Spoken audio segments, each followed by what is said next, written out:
देव निवास में हर तरफ खुशियों का माहौल था। कल से घर के हर इंसान का चेहरा खुशी से दमक रहा था। और खुश हो भी क्यों ना भाई, कल घर के इकलौते चिराग यानी अभय की शादी का शुभ मुहूर्त जो निकाला है पंडित जी ने, वो भी बड़ी जल्दी, ठीक 1 महीने बाद का।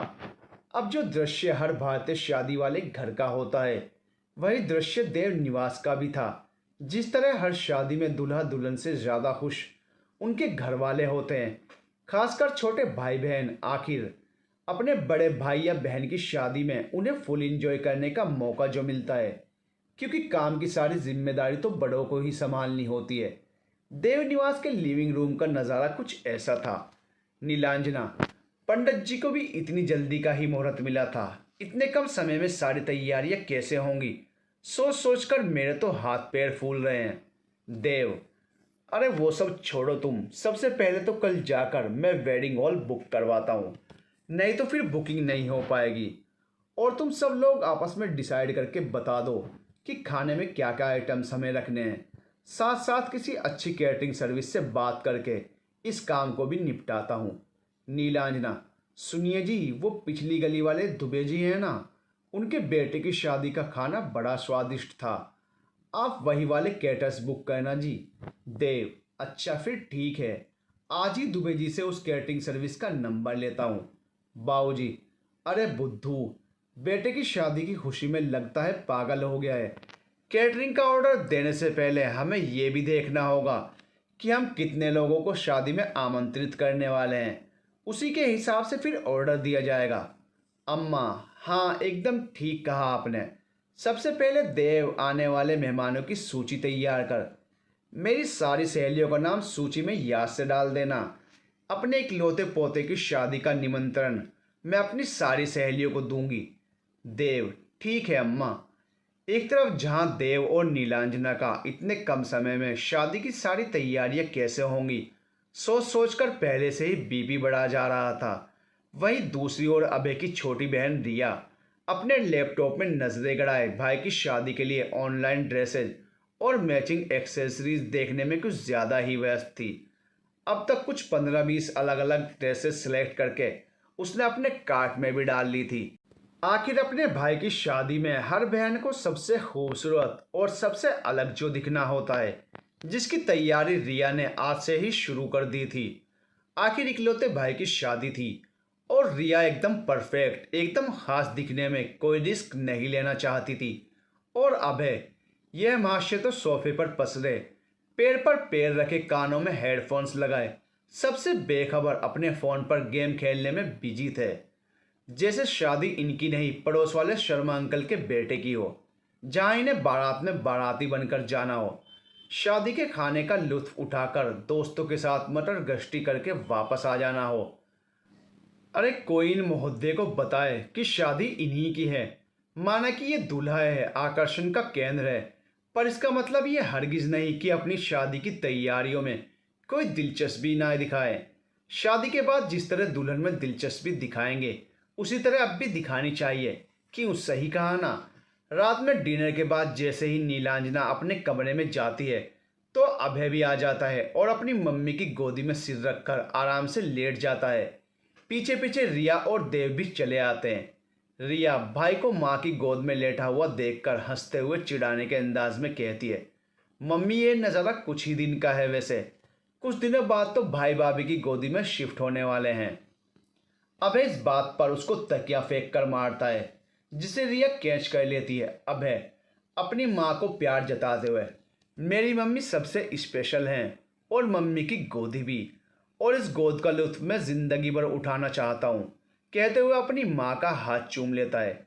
नीलांजना, बेटा रिश्ते तो सभी खास होते हैं, चाहे माँ बाप का हो या पति पत्नी का, बस हमें रिश्तों में सामंजस्य बिठाना आना चाहिए। कुछ सोचते हुए वह फिर अपने दोनों बच्चों से कहती हैं, बच्चों तुम हमेशा मुझसे पूछते थे ना कि अपनी और पापा की स्टोरी सुनाओ, आज वो वक्त आ चुका है कि हम तुम्हें अपने कुछ एहसास बताएं। कुछ ही दिनों बाद तुम भी बंधन में बंधने वाले हो और हम नहीं चाहते कि तुम कोई भी गलती करो, तो चलो आज मैं तुम्हें सुनाती हूँ। अबे एक्साइटमेंट में उठकर बैठ जाता है और रिया भी अपनी माँ के एकदम करीब बैठ जाती है। नीलांजना अपनी और देव की कहानी अपने बच्चों को सुनाना शुरू करती है। वैसे देव को हमेशा से ही लव मैरिज का शौक था, लेकिन लव करने के मौके ज़िंदगी में बहुत कम मिले उसे, क्योंकि उसके पिता मोहनलाल ने उसका दाखिला बॉयज़ स्कूल में कराया, जहाँ कोई लड़की देखने को क्या, किसी लड़की का नाम तक कानों में नहीं पड़ता था। उस बेरौनक जगह पर देव ने 14 साल जैसे तैसे इस आस में गुजार दिए कि चलो एक दिन बाद कॉलेज ज्वाइन करना है, वहाँ की रंगीनी से दिल बहलाएंगे। लेकिन किस्मत का सितम देखो कि कॉलेज में एडमिशन से पहले ही नीलांजना की उसकी ज़िंदगी में एंट्री हो गई। नीलांजना देव की अम्मा की दूर की रिश्तेदार थी, जो हाई एजुकेशन हासिल करने आगरा से दिल्ली आई थी। अब भला हाई एजुकेशन अपने ही शहर में रहकर नहीं हो सकती है, बल्कि ज़्यादा बेहतर तरीके से हो सकती है। लेकिन क्या किया जाए जब किसी के मार्क्स कुछ ज़्यादा ही आ जाएं, तो अपने शहर की यूनिवर्सिटी ज़रा छोटी लगने लगती है।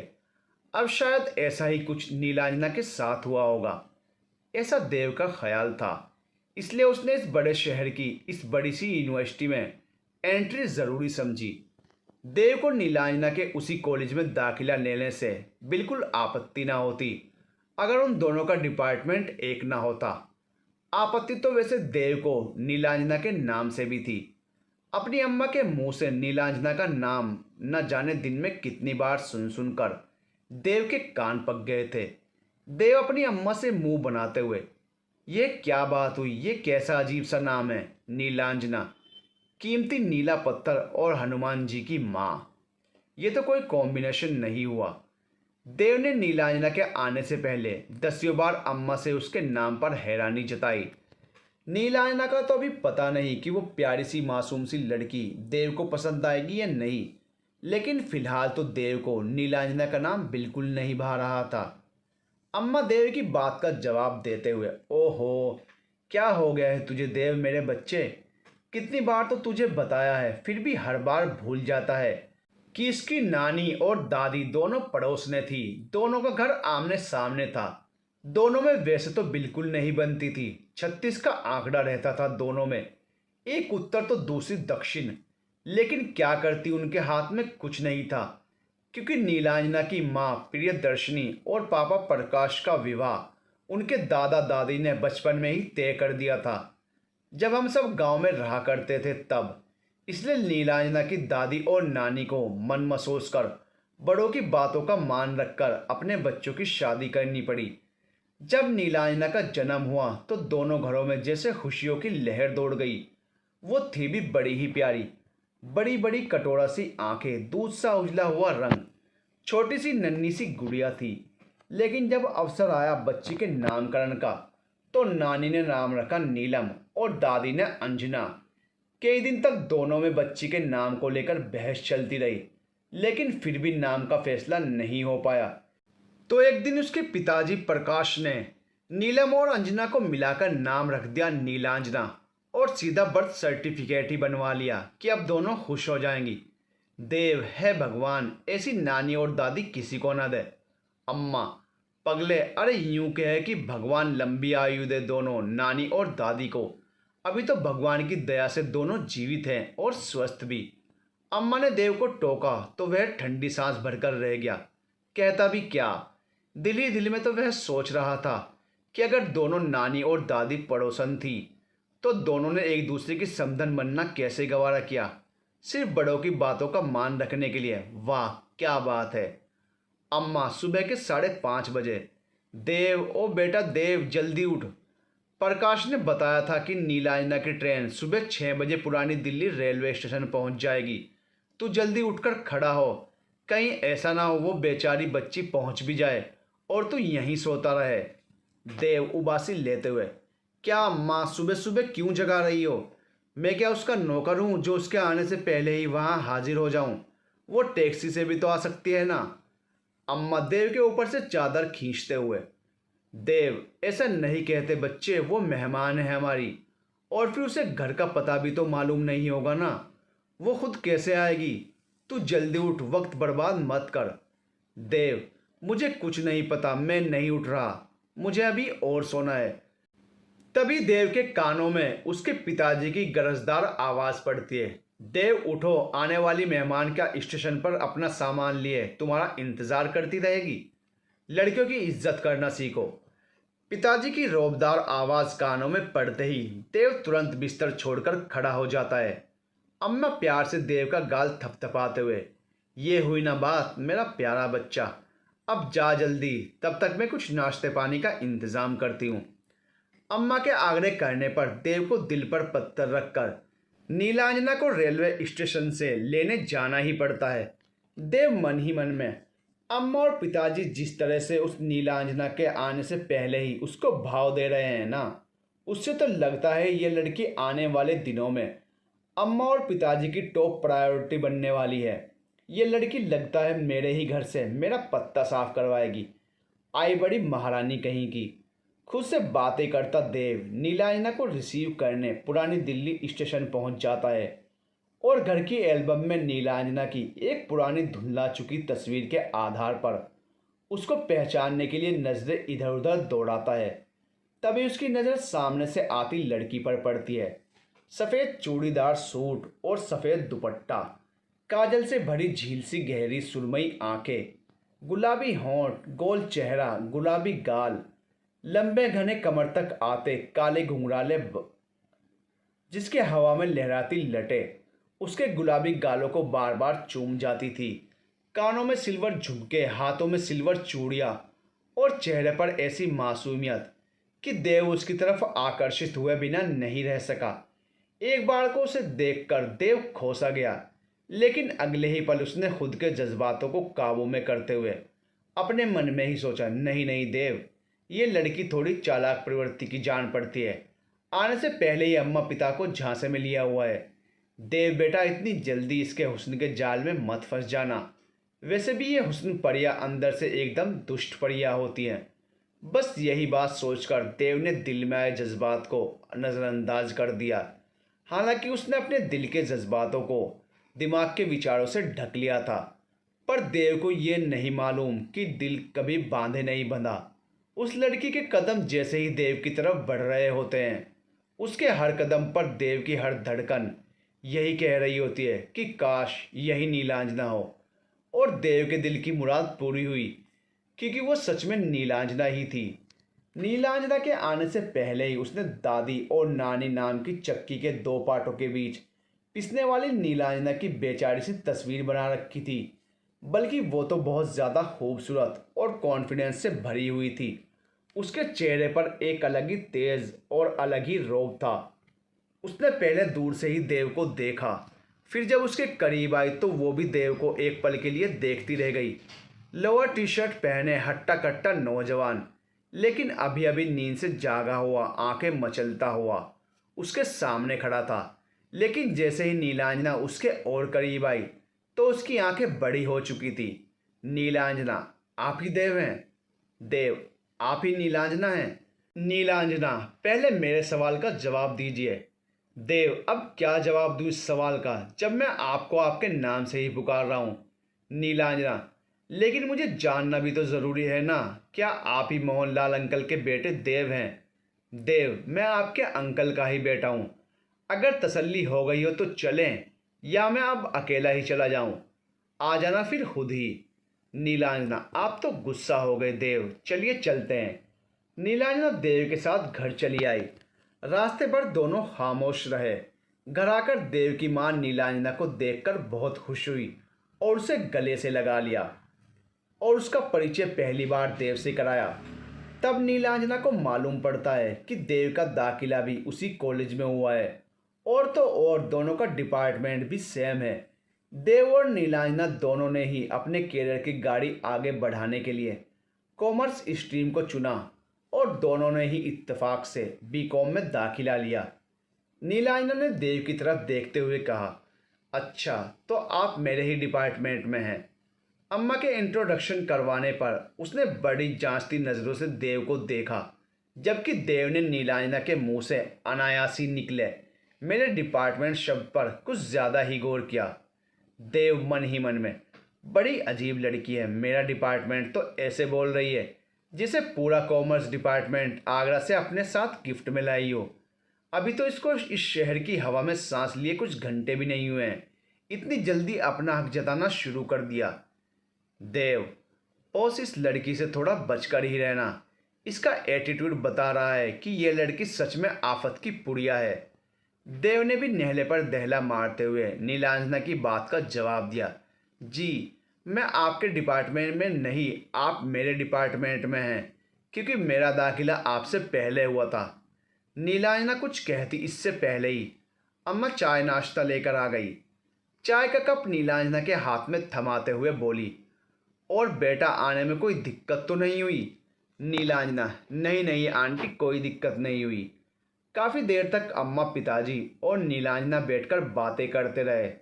फिर वार्तालाप ने एक नया मोड़ लिया और इस बात की चर्चा होने लगी कि अकेली जवान लड़की इस बड़े से अनजान शहर में रहेगी कहाँ, क्योंकि जवान लड़की का अकेले हॉस्टल में रहना दादी और नानी दोनों को ही गवारा नहीं था। समधन बनने के बाद ये पहली ऐसी बात थी जिस पर दोनों की एक राय थी। हालांकि हॉस्टल में कोई अकेला थोड़ी होता है, पर फिर भी उस जमाने में अकेली जवान लड़की का हॉस्टल जैसी जगहों पर रहने में कुछ आपत्तिजनक माना जाता था। देव का दिल तो चाहा कि जाकर दादी और नानी दोनों को हॉस्टल के फायदे गिनवाए। अभी चर्चा का बाजार गर्म ही था कि अचानक से कॉन्फिडेंस से भरपूर नीलांजना बोल पड़ी, अंकल आंटी, मैं किसी के घर किसी पर बोझ बनकर नहीं रहना चाहती हूँ। क्या अच्छी सोच है। हालांकि उस वक्त नीलांजना की खुददारी देव को उसका और कॉन्फिडेंस लग रहा था। फिर भी उसने नीलांजना की हाँ में हाँ मिलाई, क्योंकि वो नहीं चाहता था कि नीलांजना उसके घर पर रहे। देव के इस जवाब में अम्मा ने उसे घूर कर देखा। पिताजी, तो फिर बेटा क्या सोचा है तुमने, कहाँ रहोगी? नीलांजना, आंटी अंकल, आप मेरे रहने की इतनी चिंता मत कीजिए, मैं यहीं कहीं एक ठीक ठाक सा कमरा देख लूँगी किराए पर। नीलांजना की बात पर अम्मा चौंकते हुए बोली, नहीं नहीं बच्ची, ये कैसी बातें कर रही हो तुम? किराए पर कमरा देखोगी, वो भी हमारे होते हुए? तुम्हारे ऐसा करने से हमारी तो नाक ही कट जाएगी। गांव जाकर तुम्हारे पिता और माँ को हम लोग क्या मुंह दिखाएंगे? दिल्ली जैसी महानगरी में हमने तुम्हें अकेले छोड़ दिया। नीलांजना अम्मा को तसल्ली देते हुए बोली, अरे आंटी, अकेले कहाँ, इतने लोग किराए पर रहते हैं, मैं भी रह लूँगी। और फिर आप माँ पिताजी की फिक्र मत करें, उनसे तो मैं पहले ही किराए पर रहने की अनुमति लेकर आई हूँ। अम्मा, बेटा तुम समझो थोड़ा, आजकल का ज़माना बहुत ख़राब है, क्या पता कैसे मकान मालिक मिले। अगर तुम्हें एक खरोंच भी आई तो हम कभी अपने आप को माफ़ नहीं कर पाएंगे। पिताजी भी माँ की हाँ में हाँ मिलाते हुए बोले, हाँ बिल्कुल, तुम्हारी आंटी एकदम ठीक कह रही हैं बेटा, हमारे होते हुए तुम किराए पर रहोगी, ऐसा बिल्कुल नहीं होगा। नीलांजना एक बार अम्मा का मुंह ताकती तो एक बार पिताजी का। कार पिताजी के होनहार दिमाग ने इस समस्या का हल निकाल ही लिया। पिताजी, लो हमने ढूंढ लिया तुम्हारी समस्या का हल। बेटी, तुम यही चाहते हो ना कि किसी के ऊपर बोझ न बनकर किराए के मकान में रहो? तो ठीक है, कोई दिक्कत नहीं, तुम किराए पर रहो, लेकिन हमारे ही घर में। भाई देखो, कहीं और भी तो तुम किराए का कमरा लोगी ही ना, तो तुम हमारे घर में ही किराएदार की हैसियत से क्यों नहीं रह सकती? अम्मा तो पिताजी के इस आइडिया पर फिदा ही हो गई। वहीं दूसरी ओर नीलांजना को भी पिताजी का आइडिया खासा सही लगा। किराए पर रहने में उसकी खुददारी भी बनी रहेगी और इस तरह वो अम्मा पिताजी की छत्र छाया में भी रह सकेगी। तो आखिरकार सब लोग इस बात पर खुश हो गए कि नीलांजना देव निवास में ही किराएदार के तौर पर रहेगी, लेकिन खाना अम्मा के जिम्मे होगा। यानी अब सारे प्रॉब्लम्स जैसे सेट हो गए थे। पर देव के दिमाग में कुछ खटक रहा था। देव मन ही मन, इस आफत की पुड़िया ने आते ही मेरे घर, मेरे माँ बाप पर कब्जा ही कर लिया। देव बाबू, कुछ तो करना पड़ेगा इसका, इससे पहले पानी सिर के ऊपर जाए। अम्मा और पिताजी इस बारे में बात करनी पड़ेगी। अब ये आते ही हक जमा रही है तो आगे क्या क्या करेगी, अभी जाकर इसका रास्ता साफ करवाता हूँ। मन ही मन सोचकर देव रात को अपनी अम्मा और पिताजी के कमरे में जाता है ताकि वो नीलांजना का पत्ता साफ करवा सके।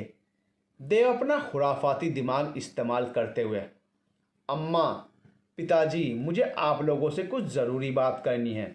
पिताजी और अम्मा एक साथ, हाँ बेटा बोलो क्या बात है। देव, बात बहुत सीरियस है अम्मा पिताजी, आप लोग बड़े ही ध्यान से सुनिएगा। अम्मा, हाँ हाँ पर बता तो सही क्या बात है। देव, अम्मा, आपने पिछले हफ्ते का बुधवार का अखबार पढ़ा था। अम्मा, मैंने तो नहीं पढ़ा, तेरे पिताजी ने पढ़ा होगा। पिताजी, अरे बेटा साफ साफ बताना क्या था बुधवार के अखबार में। देव, पिता, वो मेरा दोस्त था ना मोहन, आप तो जानते हैं ना उसको।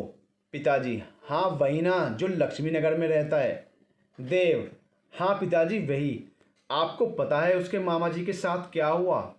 मामा और पिताजी दोनों हैरानी के साथ, क्या हुआ बेटा उनके साथ। देव, रात के अंधेरे में उनका मर्डर हो गया है, वो भी तेज धार हथियारों से। उनका गला रौंद दिया गया, बड़ी ही बेरहमी से उनका कत्ल किया गया। पिताजी, जिसने भी उनका शव देखा उसी की सांसें गले में अटक गई, ऊपर से लाखों के गहने भी चोरी कर लिए गए। अम्मा, हे भगवान, ऐसा कोई कैसे कर सकता है। लोगों के दिल में दया नाम की कोई चीज़ नहीं होती क्या। मुझसे तो एक मक्खी भी नहीं मारी जाती है। पिताजी, पर यह सब किया किसने। देव, थोड़ा सस्पेंस क्रिएट करते हुए, अम्मा पिताजी वही तो मैं आपको बताने वाला था अभी। आपको पता है ये सब किसने किया। पिताजी और अम्मा, जो दोनों दिल थाम कर देव की खूनी दास्तान सुन रहे थे, एक साथ बोले, किसने किया। देव, माहौल में थोड़ा खौफ पैदा करते हुए, ये सब किया उनके किराएदार ने, जो पति पत्नी जो साल भर से मोहन के मामा के यहाँ रह रहे थे। मोहन के मामा तो उनको अपनी फैमिली की तरह मानते थे, फिर भी देखो उन्होंने क्या किया। अम्मा और पिताजी दोनों डर से एक दूसरे को देखने लगे। देव, अब कुछ समझ आया आपको। आप भी वही गलती करने जा रहे हैं जो मोहन के मामा ने की थी। पिताजी, मतलब मैं समझा नहीं। देव, अरे पिताजी अम्मा, आप दोनों कितने भोले हैं। देखिए इस लड़की को जो आपने बड़ी खुशी खुशी बिना सोचे समझे किराए पर रहने की अनुमति दे दी है। आप जानते ही क्या है इसके बारे में। देखिए अम्मा, जो जितना भोला लगता है उसके मासूम चेहरे के पीछे उतना ही खतरनाक कातिल छुपा होता है। पिताजी देव को हड़काते हुए, एकदम चुप जाहिल इंसान, क्या बकवास किए जा रहे हो तुम बेचारी बच्ची के बारे में।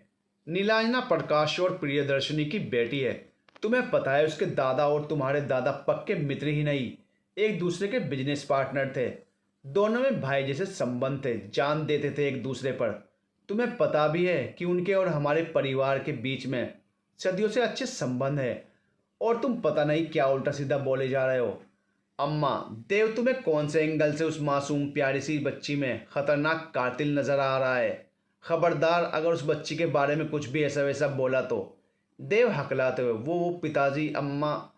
पिताजी, क्या वो बच्ची यहीं रहेगी, ये मेरा फैसला है, समझ गए तुम। पिताजी और अम्मा की घुड़की से देव तो वहां से दुम दबाकर पतली गली से खिसक लिया। नीलांजना को घर के बाहर का रास्ता दिखाने की उसकी चाल उल्टी ही पड़ गई। देव अपने कमरे में जाकर खुद से ही बड़बड़ाने लगा, है भगवान, ये लड़की तो आफत की पुड़िया नहीं बल्कि कोई जादूगरनी जान पड़ती है। क्या जादू किया है मेरे ही बाबा मेरी ही बात मानने को तैयार नहीं है। देव दीवार पर हाथ मारते हुए, इस लड़की को पूरी दिल्ली में कोई और कॉलेज ही नहीं मिला था क्या। है भगवान, इसे मेरे ही कॉलेज में क्यों भेजा आपने। कुछ तो दया की होती मुझ पर। इस लड़की ने मेरे ही कॉलेज में दाखिला लेकर मेरे सारे अरमानों पर पानी फेर दिया। मुझे लगा था कॉलेज में जाऊंगा तो मेरे कूल लुक्स पर दो चार लड़कियां तो फिदा हो ही जाएंगी, फिर उनमें से मुझे जो सबसे अच्छी लगेगी, जिसे देखकर मेरे दिल के तार छिड़ जाएंगे, उसे मैं अपनी गर्लफ्रेंड बना लूँगा। वाह कितना मज़ा आएगा। पहले छुप छुप कर बातें होंगी, मुलाकातें होंगी, फिर एक दिन अम्मा और पिताजी के सामने हमारे प्रेम प्रसंग का खुलासा हो जाएगा। फिर मैं किसी फिल्मी हीरो की तरह बगावत करूँगा। लेकिन इसने तो मेरे सारे प्लान्स पर पानी नहीं बल्कि पानी की पूरी बाल्टी उठाकर उड़ेल दी है। ऊपर से डिपार्टमेंट भी सेम ही है, मेरी सारी गतिविधियों पर नज़र रखेगी और घर आकर अम्मा और पिताजी को सब बताएगी। पर पहले दिन ही मैं इसको बता दूंगा कि मेरे ग्रुप से ज़रा दूर रहे, क्योंकि मुझे चिपकू लड़कियां बिल्कुल पसंद नहीं। यूनिवर्सिटी ज्वाइन करने से पहले ही देव के दिमाग की स्क्रीन पर दोस्तों का एक ग्रुप बन गया था, जिसमें ऑफ कोर्स कुछ लड़कियां भी होंगी। लेकिन देव को बेइज्जती का पहला एहसास ही उस वक्त हुआ जब अगले दिन नाश्ते की टेबल पर बैठी नीलांजना पहले अम्मा और फिर देव को संबोधित करते हुए बोली, आंटी, आपको तो पता ही है कि को एजुकेशन में हर तरह के लड़के लड़कियां होती हैं। मैंने चूंकि ऐसे ही स्कूलों में पढ़ा है, इसलिए मैं बड़ी सावधान हूँ इस मामले में। मुझे नहीं पड़ना इन सब चक्करों में। आखिर घर से इतनी दूर मैं अपना करियर बनाने आई हूँ देव। आप भी प्लीज़ इस बात का ख्याल रखिएगा। कॉलेज में बिना ज़रूरत मुझसे बात मत कीजिएगा। सब लोग नोटिस करेंगे और फिर मेरी इमेज खराब हो जाएगी। नीलांजना की बातें सुनकर तो खाते हुए देव का मुंह खुला का खुला ही रह गया। देव तो कुछ बोलने की स्थिति में ही नहीं रहा। यानी कि नीलांजना ने खुद ही मन में गढ़ लिया था कि देव उससे बातें करने के बहाने ढूंढेगा। देव ने सोचा, वाह भाई, बड़ी चालाक है, इसने तो उल्टा पासा ही पलट दिया।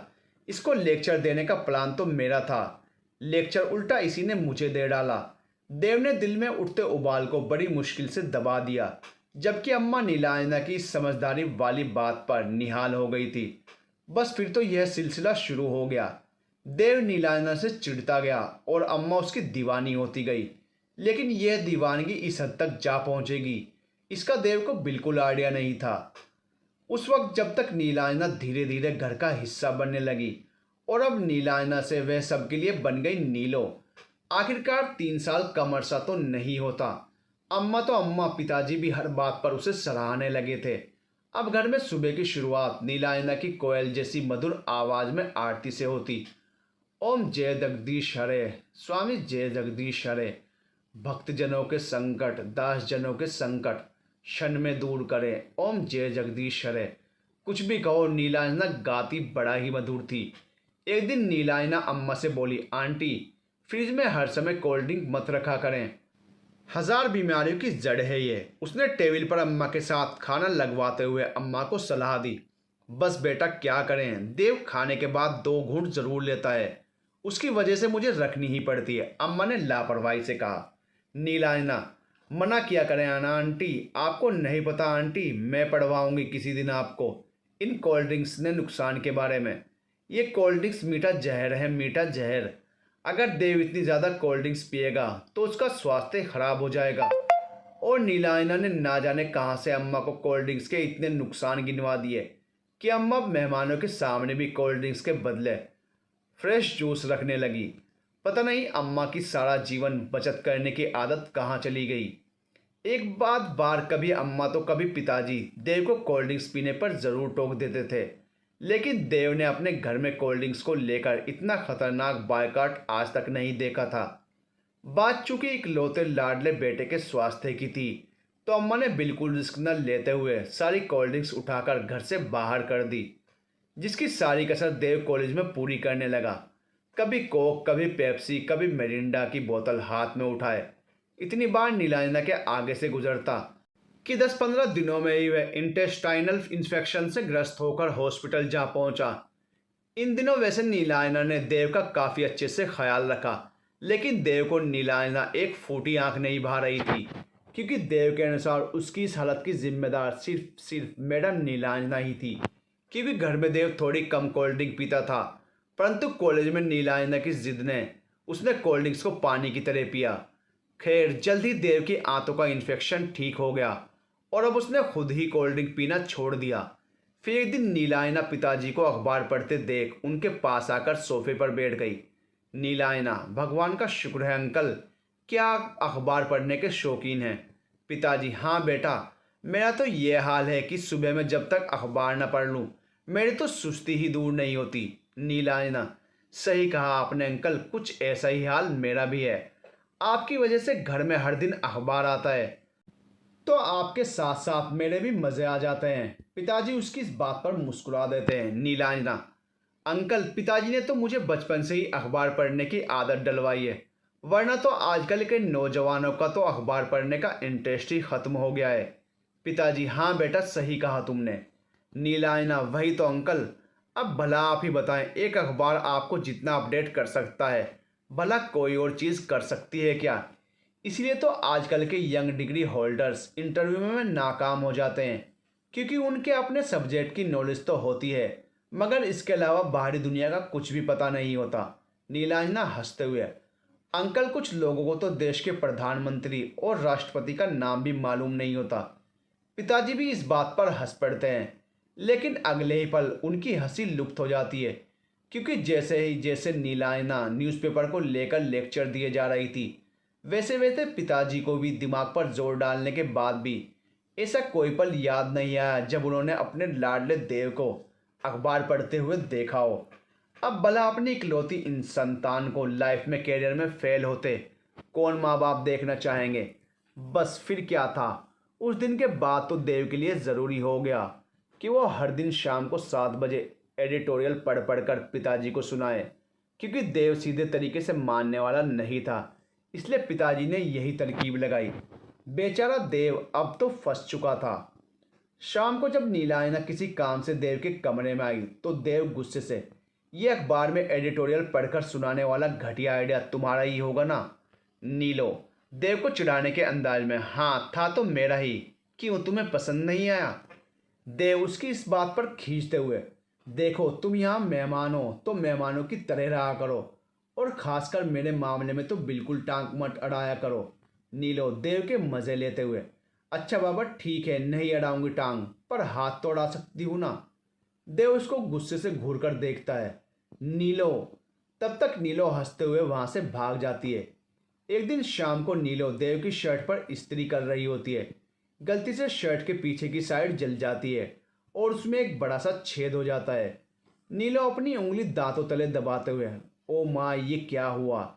अभी अगर देव को बताऊंगी तो बड़ा ही गुस्सा करेगा।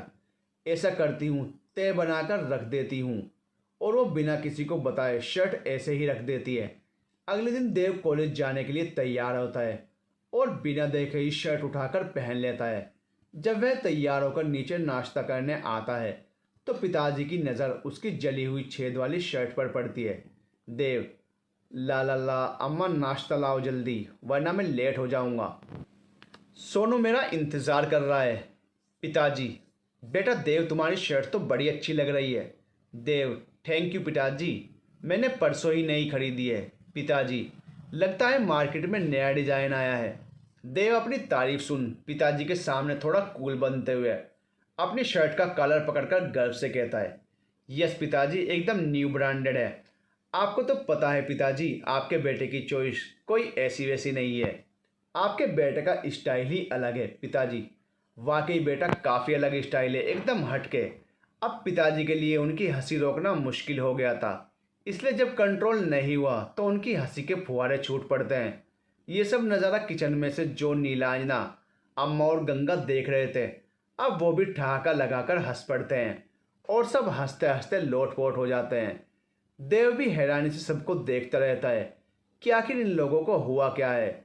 पिताजी को उसकी शर्ट को लेकर टिप्पणी और सबको उस पर यूं हंसता देखकर कहीं ना कहीं वो समझ जाता है कि कोई ना कोई झोल उसके कपड़े में ही है।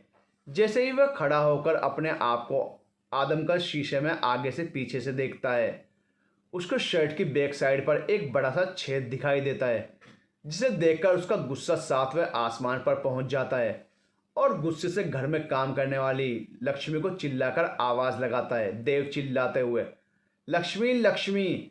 जी छोटे मालिक। देव, अगर तुमसे मेरी शर्ट जल गई थी तो बताया क्यों नहीं? चुपचाप मेरे कपड़े में ऐसे ही तह बनाकर रख दी। अगर मैं ऐसे ही कॉलेज पहुंच जाता तो? लक्ष्मी, पर छोटे मालिक, कल तो मैंने आपके कपड़े इस्त्री नहीं किए थे। देव, तुमने नहीं किए तो फिर किसने किए? लक्ष्मी कुछ नहीं बोलती। लक्ष्मी की बात सुनकर देव समझ जाता है कि यह कारनामा नीलो का ही है। वो गुस्से से नीलो को घोरता हुआ ऊपर अपने कमरे में चेंज करने चला जाता है। पीछे से सब उसको देखते रहते हैं। अभी तक किसी की हंसी रुकने का नाम नहीं ले रही थी। ऐसे ही खट्टी मीठी नोक झोंक में समय गुजरता रहा। अम्मा को नीलांजना की सूरत में जैसे अपनी सहेली मिल गई और पिताजी, उनको तो हमेशा से ही बेटी की चाह थी। 3 साल में वे घर का ज़रूरी हिस्सा बन गई। पिताजी अपने दोस्तों से नीलांजना को बेफिक्र होकर मिलवाते। अम्मा अपनी सहेलियों के आगे उसके गुणगान गाती। देव उनकी इकलौती संतान थी। वह बाहर चला जाता तो अम्मा घर में अकेली बौखलाई फिरती, जिससे उनका बीपी हमेशा हाई रहता। लेकिन अब नीलायना उन्हें किसी न किसी काम में लगाए रखती। अम्मा की सेहत पर अब काफ़ी पॉजिटिव असर दिखने लगा था।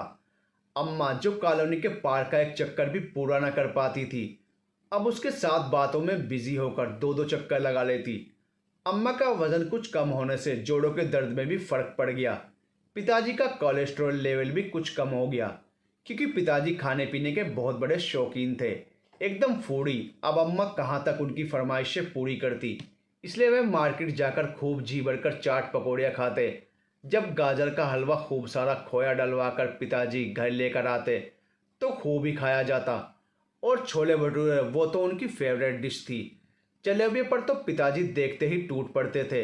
इसके अलावा उन्हें पनीर, नान, आलू की कचौड़ी, भरवा पूरियाँ, रसगुल्ले और रसमलाई बहुत भाती थी।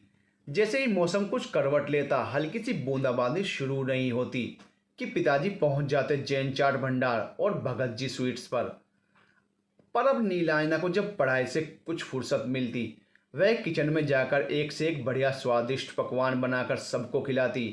वो घर में ही हेल्दी, हल्के मीठे, हल्के मिर्च मसाले और कम तेल के लाजवाब खाने बनाती कि मन भी भरा जाता और पेट पर भार भी ना पड़ता, जिससे घर में सभी के स्वास्थ्य पर सुधार दिखने लगा था।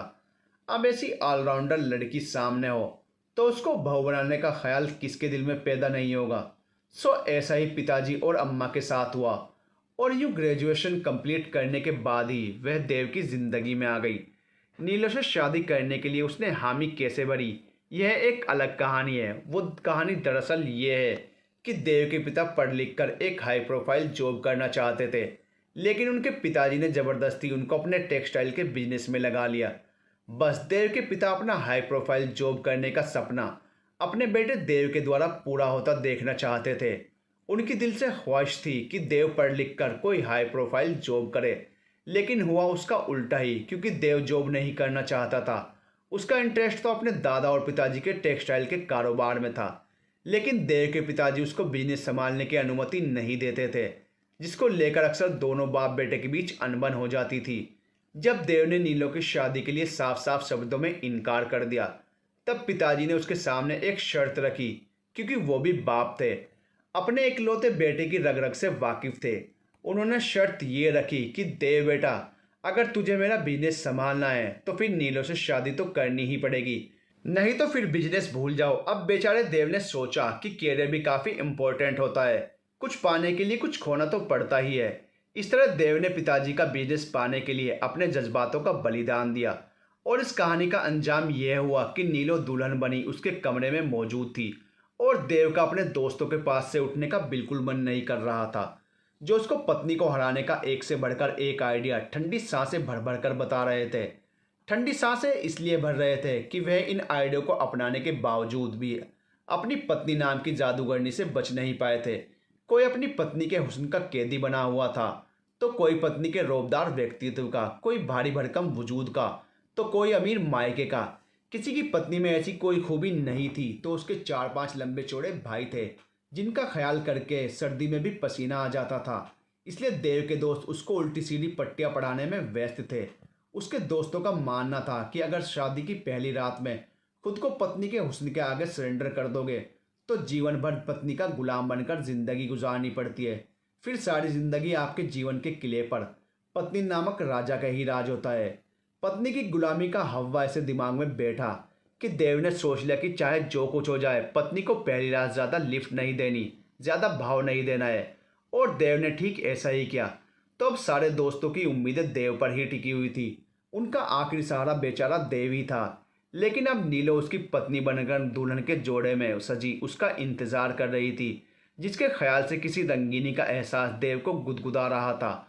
और यहाँ देव का पलड़ा भारी भी था कि जो मन में आए बर्ताव करे उसके साथ, क्योंकि जैसा इकलौता वह खुद था, वैसी ही इकलौती नीलांजना भी थी। रिटायर्ड पिताजी, बूढ़ी नानी, दादी और दोनों से नाराज और परेशान उसकी माँ, कुल मिलाकर यही नीलो का मायका था। वह सारे डायलॉग जो कई दिनों से उसके दोस्त रटवा रहे थे, अपनी फीलिंग्स को दबाते हुए डायलॉग दोहराता हुआ देव ने कमरे में एंट्री मारी तो जैसे उसकी आंखें चकाचौंध सी हो गई। यह उसका ही कमरा था, लेकिन पूरा कमरा सफ़ेद और लाल गुलाबों से सजा हुआ था। गुलाब के फूलों की भीनी भीनी खुशबू देव को मदहोश किए जा रही थी। सामने लाल रंग के जोड़े में नीलो यूं दमक रही थी जैसे किसी राजघराने की राजकुमारी हो। झुकी नजरों के साथ वह ऐसे बैठी थी जैसे कोई मोम की मूर्ति। उसने जरा सा दुपट्टा सेट करना चाहा तो चूड़ियों ने जल तरंग सा बजा दिया। देव अभी दरवाजे में ही खड़ा नीलो को निहार रहा था। यह वो नीलांजना तो नहीं थी, सीधी सादी, हर तरह की साजो सजावट और बनावटी मेकअप से दूर। ढीली ढाली कुर्ते की तरह कमीज और मैचिंग ट्राउजर्स में ही देखा था हमेशा देव ने उसको। आज तो नीलांजना का रूप एकदम बदला हुआ था। इसलिए तो पार्लर वाली हजारों रुपये बटोरती है। उसने खुद को नीलांजना के आगे घुटने टेकने से रोकने के लिए वजह खोजनी शुरू कर दी। थोड़ा सा खंखार कर उसने कमरे में एंट्री की। मुझे नीलों की खूबसूरती के जाल में नहीं फंसना है, ये तो देव ने कमरे में आने से पहले ही तय कर लिया था। अगर दिल पर कहाँ किसी का काबू रहा है। देव का दिल फिर भी नीलांजना को नजर भरकर देखना चाह रहा था। बहरहाल देव कुछ लापरवाह से अंदाज में उसके पास आकर बेड पर गिरने के अंदाज में आ बैठा। वह थोड़ा सा सिमटी, जैसे थोड़ा नर्वस हो रही हो। देव ने धीरे से नीलो का हाथ अपने हाथ में लिया। देव का स्पर्श पाते ही नीलो के शरीर में एक सिहरन सी दौड़ गई। देव ने फिर धीरे से उसका घूंघट उठाया।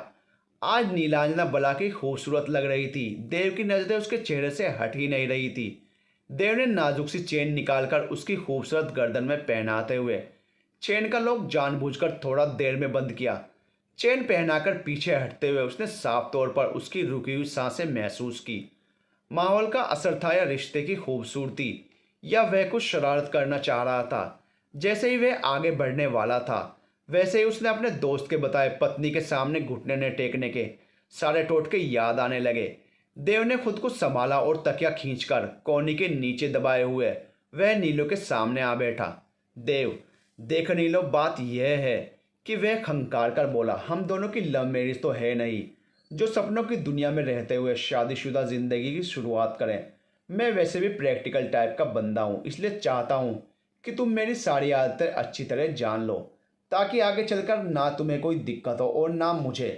नीलो ने शर्माते हुए हाँ में गर्दन हिलाई। और फिर देव अगले आधे घंटे तक लगातार बोलता रहा बिना किसी फुल स्टॉप और कोमा के, क्योंकि देव अपनी पसंद नापसंद की एक लंबी लिस्ट अपने साथ लेकर आया था। या दूसरे शब्दों में यूं कहें कि देव पहली ही रात में नीलो को बाकी देसी भारतीय पत्नी वाले हथकंडे ना अपनाने के लिए चेतावनी दे रहा था। देव ने अपनी बात कहना शुरू की। देखो नीलो, कुछ चीज़ों में पहले ही क्लियर कर देना चाहता हूँ। यह हम दोनों के रिश्ते के लिए अच्छा होगा, ताकि ना तुम मुझसे कोई झूठी उम्मीद पालो और ना मैं तुमसे। हाँ, तो पहली बात ये कि मेरी तरफ से तुम अपने मायके कभी भी कितने भी दिन के लिए जाओ, लेकिन तुम मुझ पर वहाँ लाने ले जाने के लिए बिल्कुल दबाव नहीं दोगी। और दूसरी बात ये कि मुझे लड़के की शॉपिंग में बिल्कुल इंटरेस्ट नहीं आता, इसलिए तुम मुझे शॉपिंग चलने के लिए नहीं कहोगी और बार बार इधर उधर घूमने और होटलिंग के लिए नहीं कहोगी। मैं रात में कितनी भी देर अपने दोस्तों के साथ बैठ कर आऊँ, तुम मुझसे कोई सवाल नहीं करोगी। इसी प्रकार की बातों की लंबी लिस्ट देव ने नीलो को सुना डाली और बेचारी नीलो देव की हर बात में बस हाँ में हाँ मिलाती गई। तुम्हें कुछ कहना है? देव ने अपनी बात खत्म होने के बाद नीलांजना को भी बोलने का मौका देते हुए उस पर जैसे कोई एहसान किया हो। नीलांजना, कहना तो है, अगर आप बुरा ना माने तो। देव, कहो, लेकिन भगवान के लिए ये मत कहना कि पति पत्नी गाड़ी के दो पहिए होते हैं। नीलांजना, अरे नहीं, इतनी घिसी पिटी मिसाल कम से कम मैं नहीं दूंगी। वह अपनी झिझक पर काफी हद तक काबू पा चुकी थी, शायद इसलिए क्योंकि देव उसके लिए कोई अनजान व्यक्ति नहीं था। इसलिए नीलांजना के अंदर अब काफी कॉन्फिडेंस आ गया था। उसे खुशी हुई थी कि देव अंडरस्टैंडिंग डेवलप कर रहा था। देव के लेक्चर ने काफ़ी हद तक उसका हौसला बढ़ा दिया था। वह देव के इस लेक्चर को भी पॉजिटिव ले रही थी, यानी अंडरस्टैंड डेवलपमेंट। नीलो, देव, वो दरअसल मैं अम्मा और पिताजी के बारे में बात करना चाह रही थी। क्या हुआ अम्मा पिताजी को? नीलो की बात सुनकर वह हैरान हो गया। नीलो, भगवान न करे उन्हें कुछ हो। मेरा मतलब यह था कि आप अपने पिताजी और अम्मा की इकलौती संतान हैं।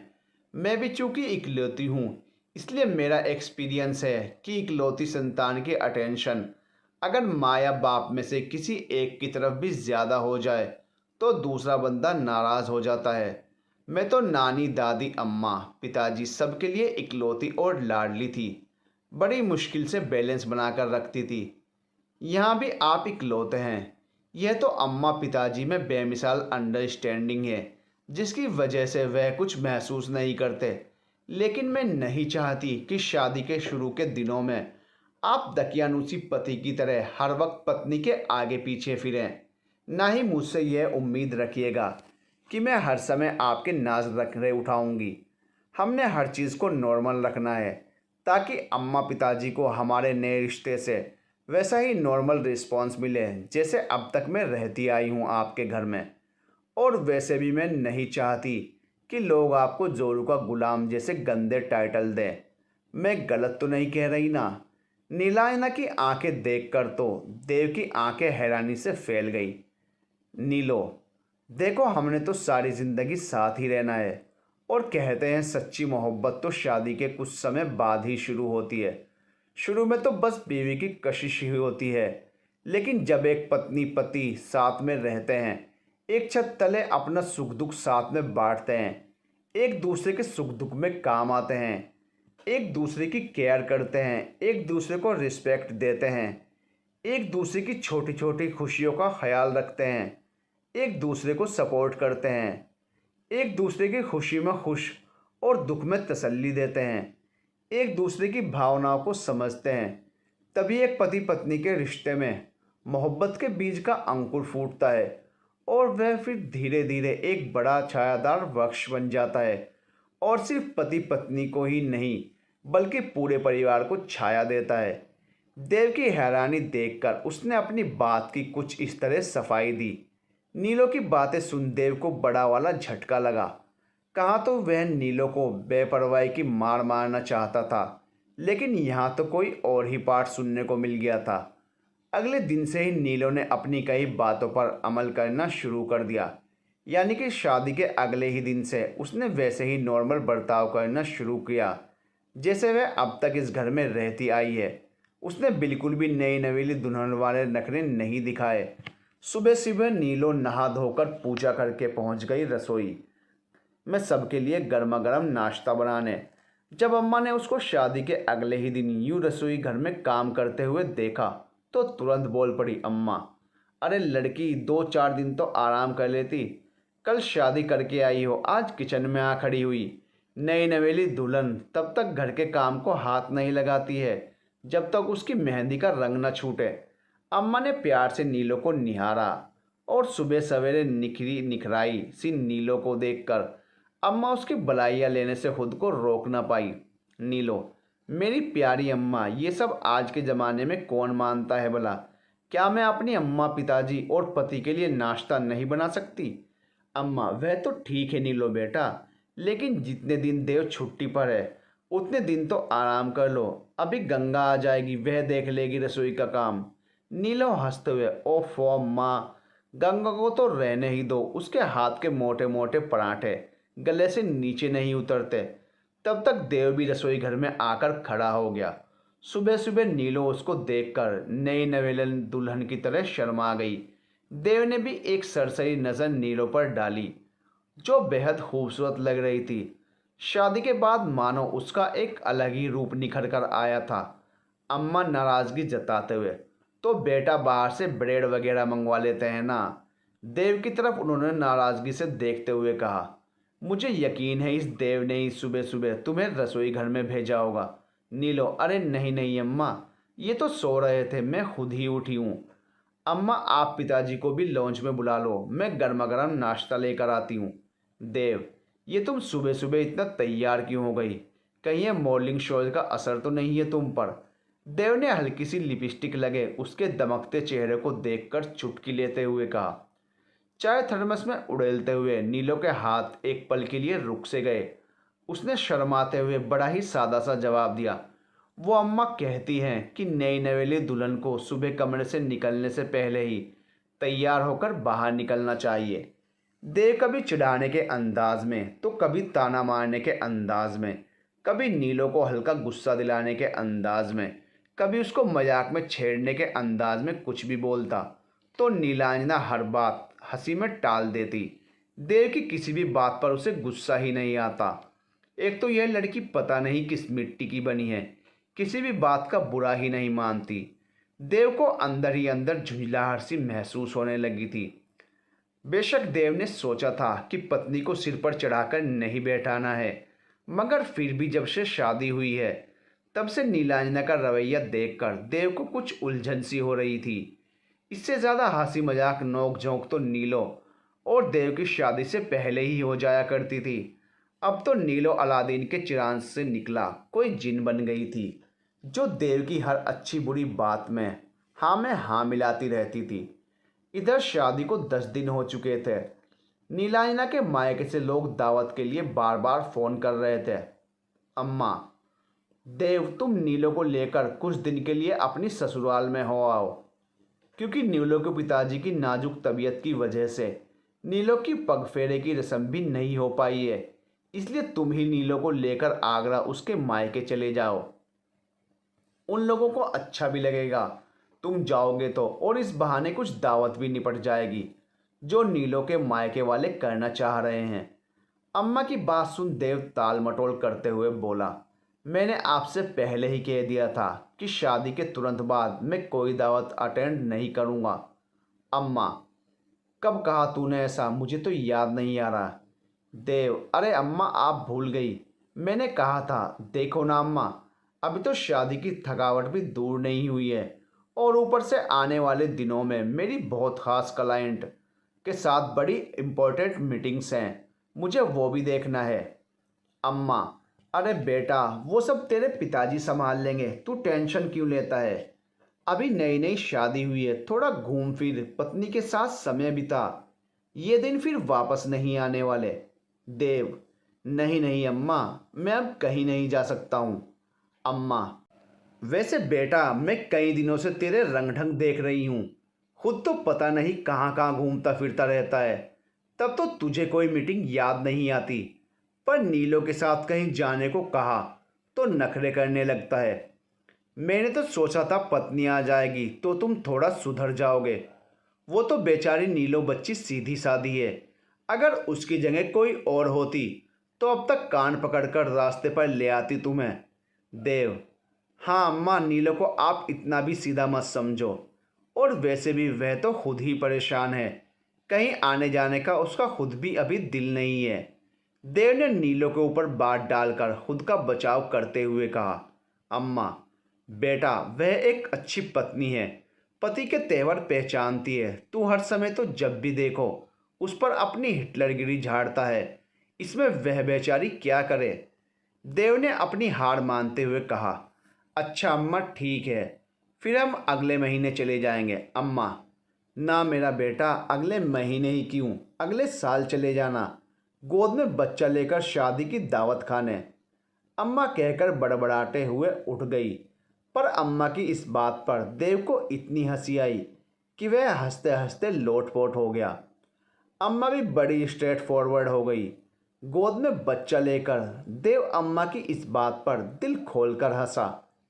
एक दिन रात में जब देव अपने कमरे में गया तो नीलांजना ने उसे टोकते हुए कहा, सुनो देव, मुझे डॉक्टर के पास जाना है। दूध पीते हुए देव को बड़े जोर की खांसी आ गई। नीलो, ओहो क्या हो गया? कपड़ों पर दूध छलक गया। नीलो ने देव के हाथ से दूध का कप लेते हुए कहा, देव, नहीं कुछ नहीं, तुम अभी क्या कह रही थी? देव ने नीलो की डॉक्टर के यहाँ जाने वाली बात दोबारा सुननी चाहिए। नीलो, अरे मुझे डॉक्टर अलका से अपॉइंटमेंट लेनी है, आप मुझे बता दो आप कब फ्री हो, फिर मैं उसी दिन की अपॉइंटमेंट ले लूँगी। नीलो ने टिश्यू बॉक्स की देव की तरफ बढ़ाते हुए कहा। देव सकुचाते हुए, वो तुम अम्मा के साथ चली जाओ, ऐसे मामलों में औरतों का जाना ज़्यादा सही होता है। नीलो, कैसे मामलों में? देव की बात सुन नीलो की आंखें फैल गई। वह समझ गई देव क्या कहना चाह रहा है। नीलो, देव, मैं गायनाकोलॉजिस्ट के पास जाने के लिए नहीं कह रही हूँ। देव की इस बात पर नीलो शर्म से लाल हो गई। देव, तो और कहाँ जाना है? नीलो, देव मुझे स्किन स्पेशलिस्ट के पास जाना है। देखो तो एलर्जी हो रही है मेरे फेस पर। शर्माते हुए, पता नहीं किसके साथ समय बिताते हो जो ऐसी उल्टी सीधी बातें आपके दिमाग में आती हैं। देव भी थोड़ा शर्मा गया इस बात पर। उधर अम्मा की बात सही साबित हुई। शादी को 3-4 महीने गुजर चुके थे, लेकिन देव अपने ऑफिस के कामों में कुछ ज़्यादा ही बिजी रहने लगा था। नीलो बेचारी उसके साथ समय बिताने के लिए तरसती रहती, लेकिन वह कर भी क्या सकती थी। देव ने शादी की पहली रात ही उसे नई नई रूल्स की लंबी चौड़ी लिस्ट तो थमा दी थी। इसलिए अब नीलो ने भी मन मारकर खुद को घर के कामों में ही व्यस्त कर लिया था। बीच में उसका एक चक्कर भी लगा था मायके का, लेकिन उस समय भी देव के ऑडिटर्स आए हुए थे। इस कारण वह अकेली ही गई और अकेली ही वापस भी आ गई। वैसे तो उसको अकेले सफ़र करने की आदत थी, लेकिन फिर भी शादी के बाद उसे यूं अकेले आना जाना कुछ अजीब सा लगा।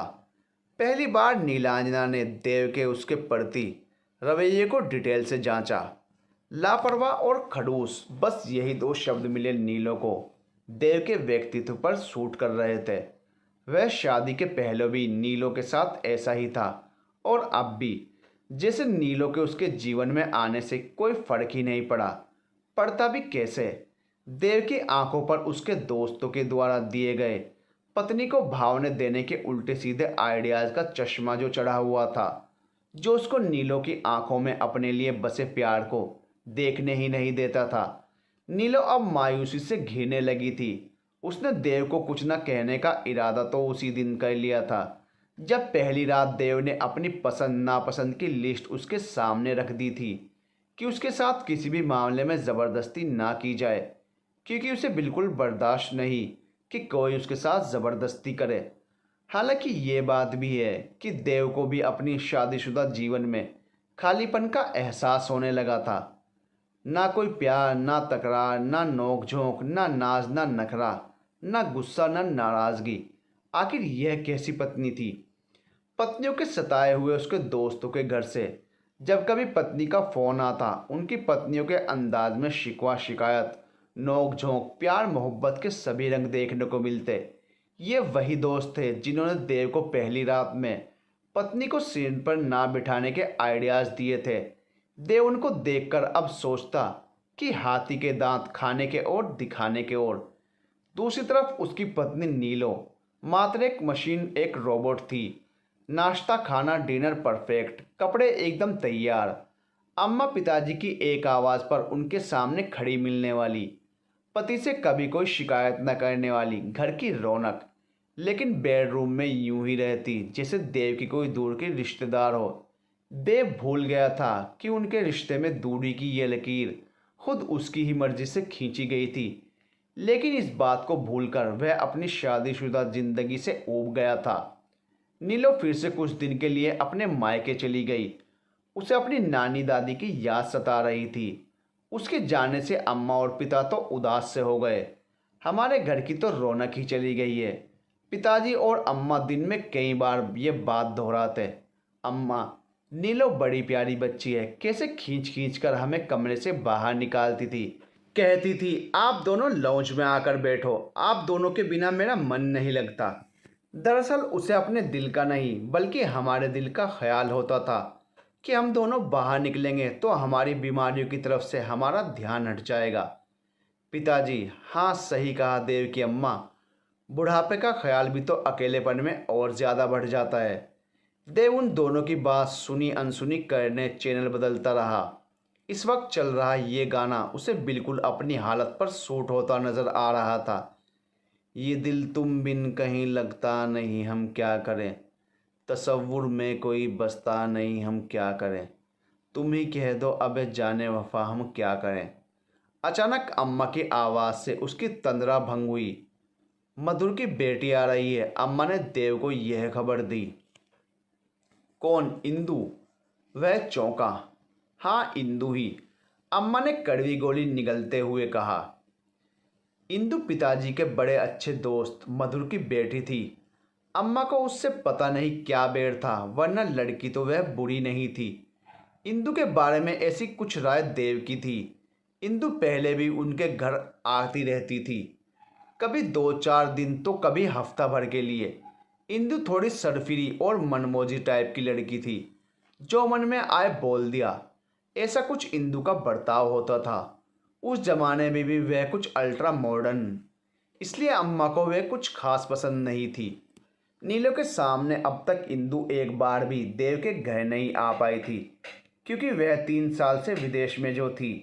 नीलो के पिताजी की तबीयत खराब थी, उसका रो रो कर बुरा हाल था, इसलिए अम्मा ने पहली फुर्सत में उसको देव के साथ आगरा भेज दिया।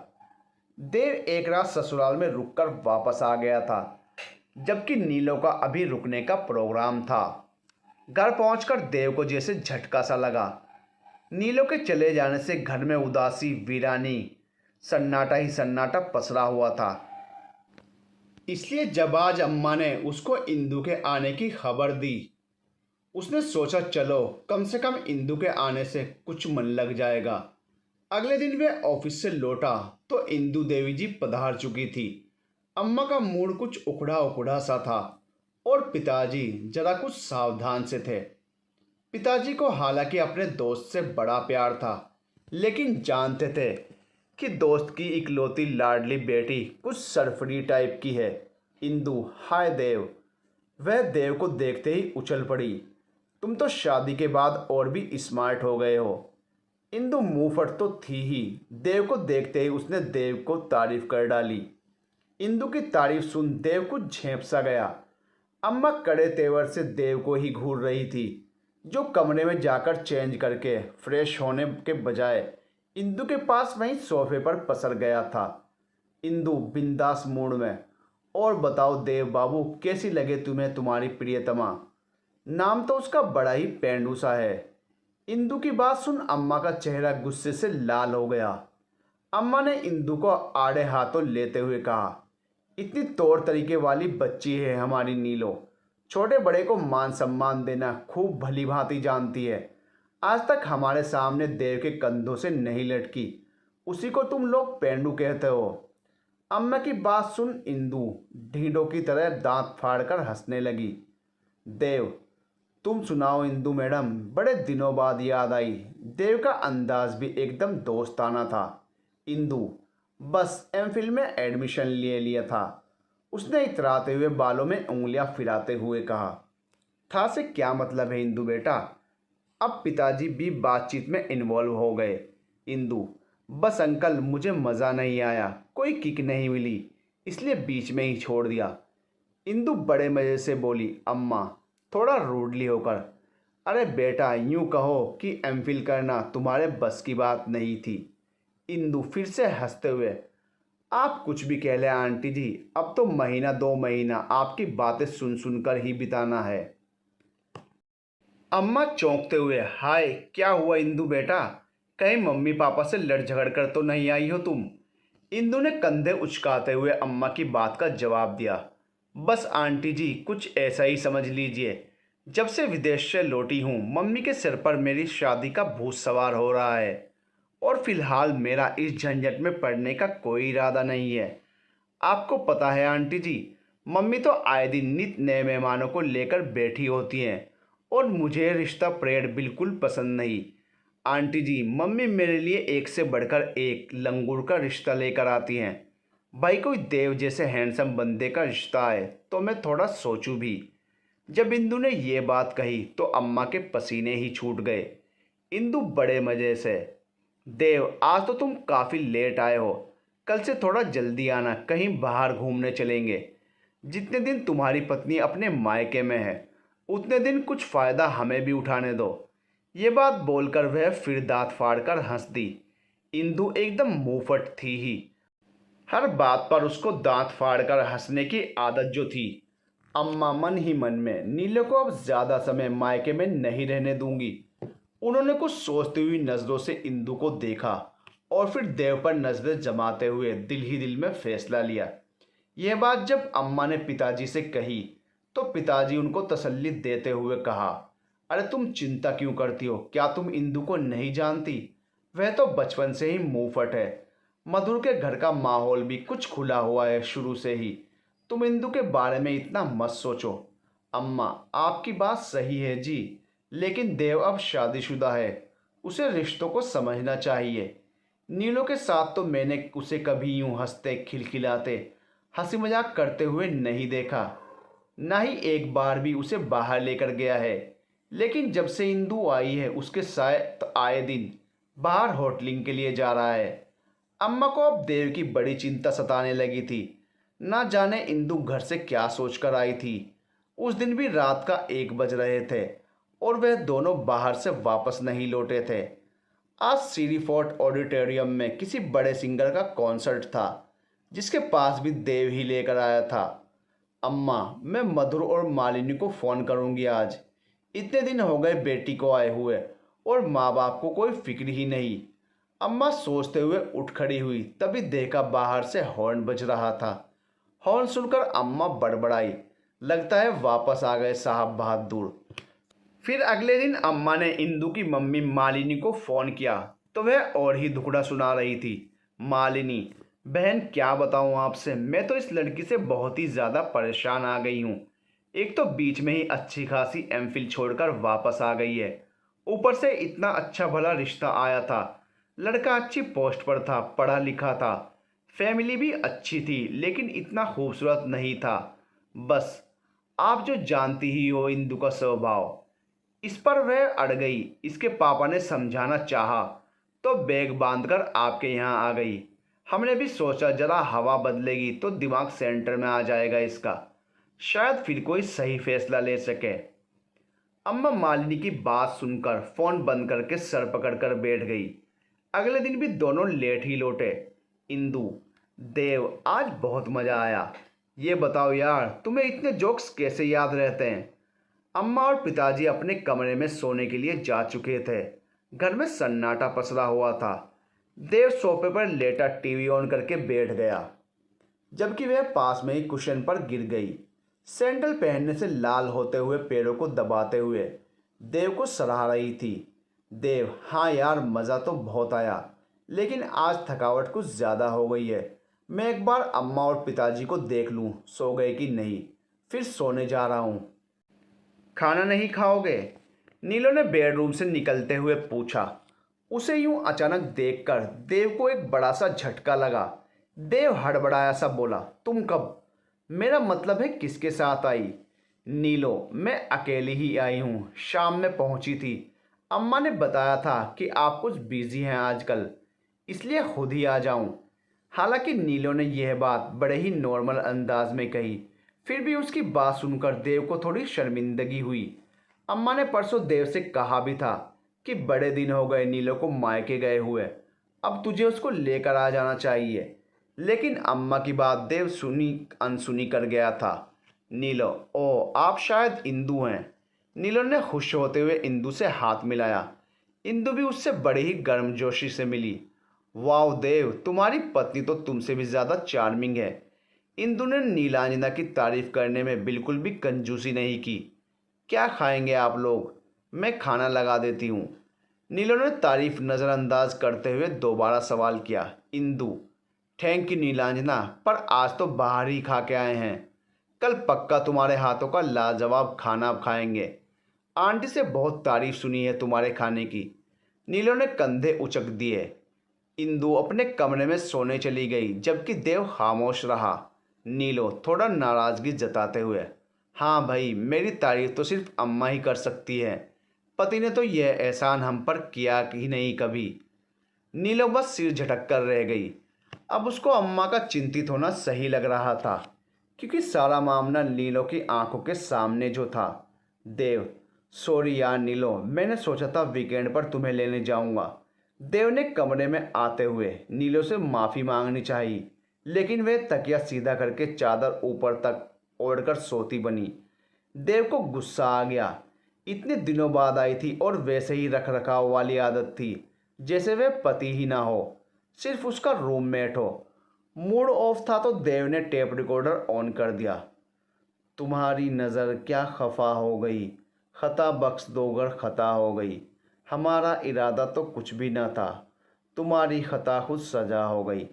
इतने दिनों बाद नीलो को देखकर देव का दिल उसकी तरफ खिंच रहा था, लेकिन उसका रूखा सा बर्ताव देखकर देव के जज्बात बर्फ की सिल्ली की भांति ठंडे पड़ गए थे।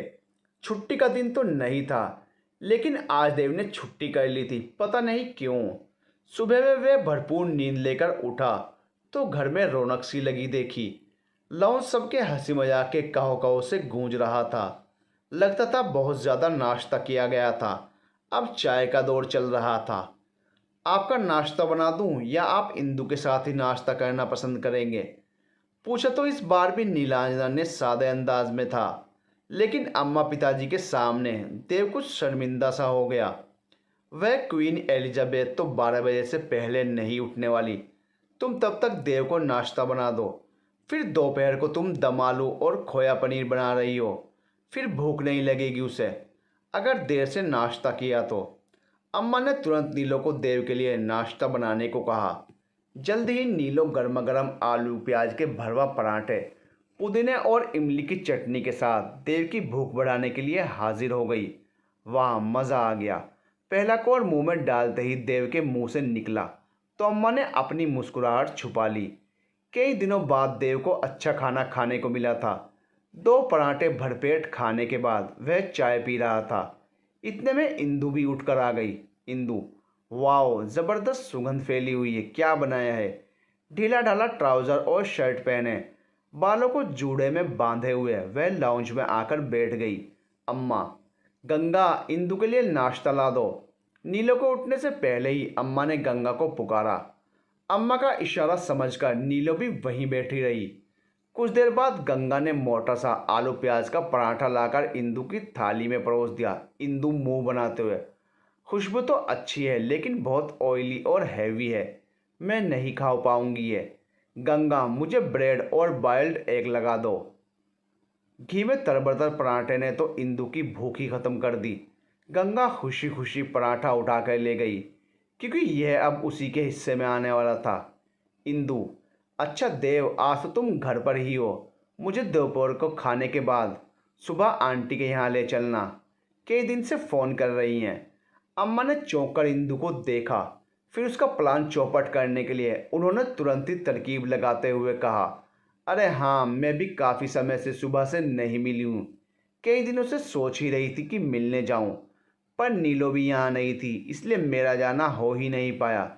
चल इंदु, मैं भी चल लूँगी तेरे साथ ही। अम्मा ने देव के जवाब देने से पहले ही पूरा प्रोग्राम सेट कर लिया।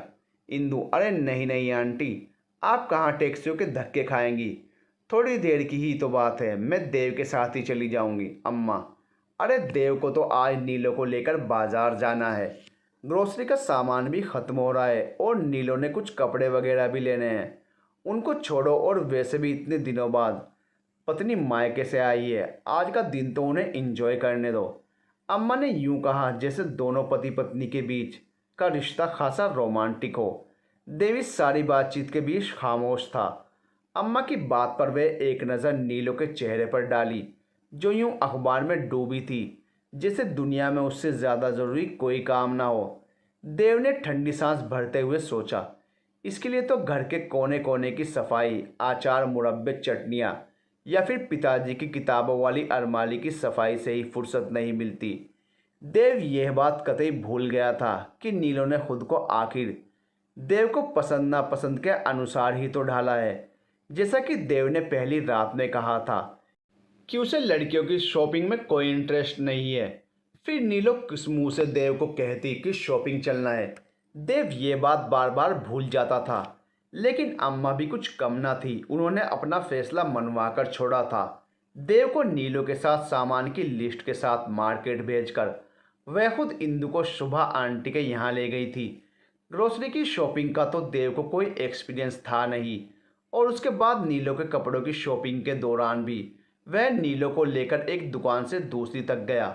नीलो खुद ही अपने कपड़े पसंद करती और खुद ही रिजेक्ट कर देती।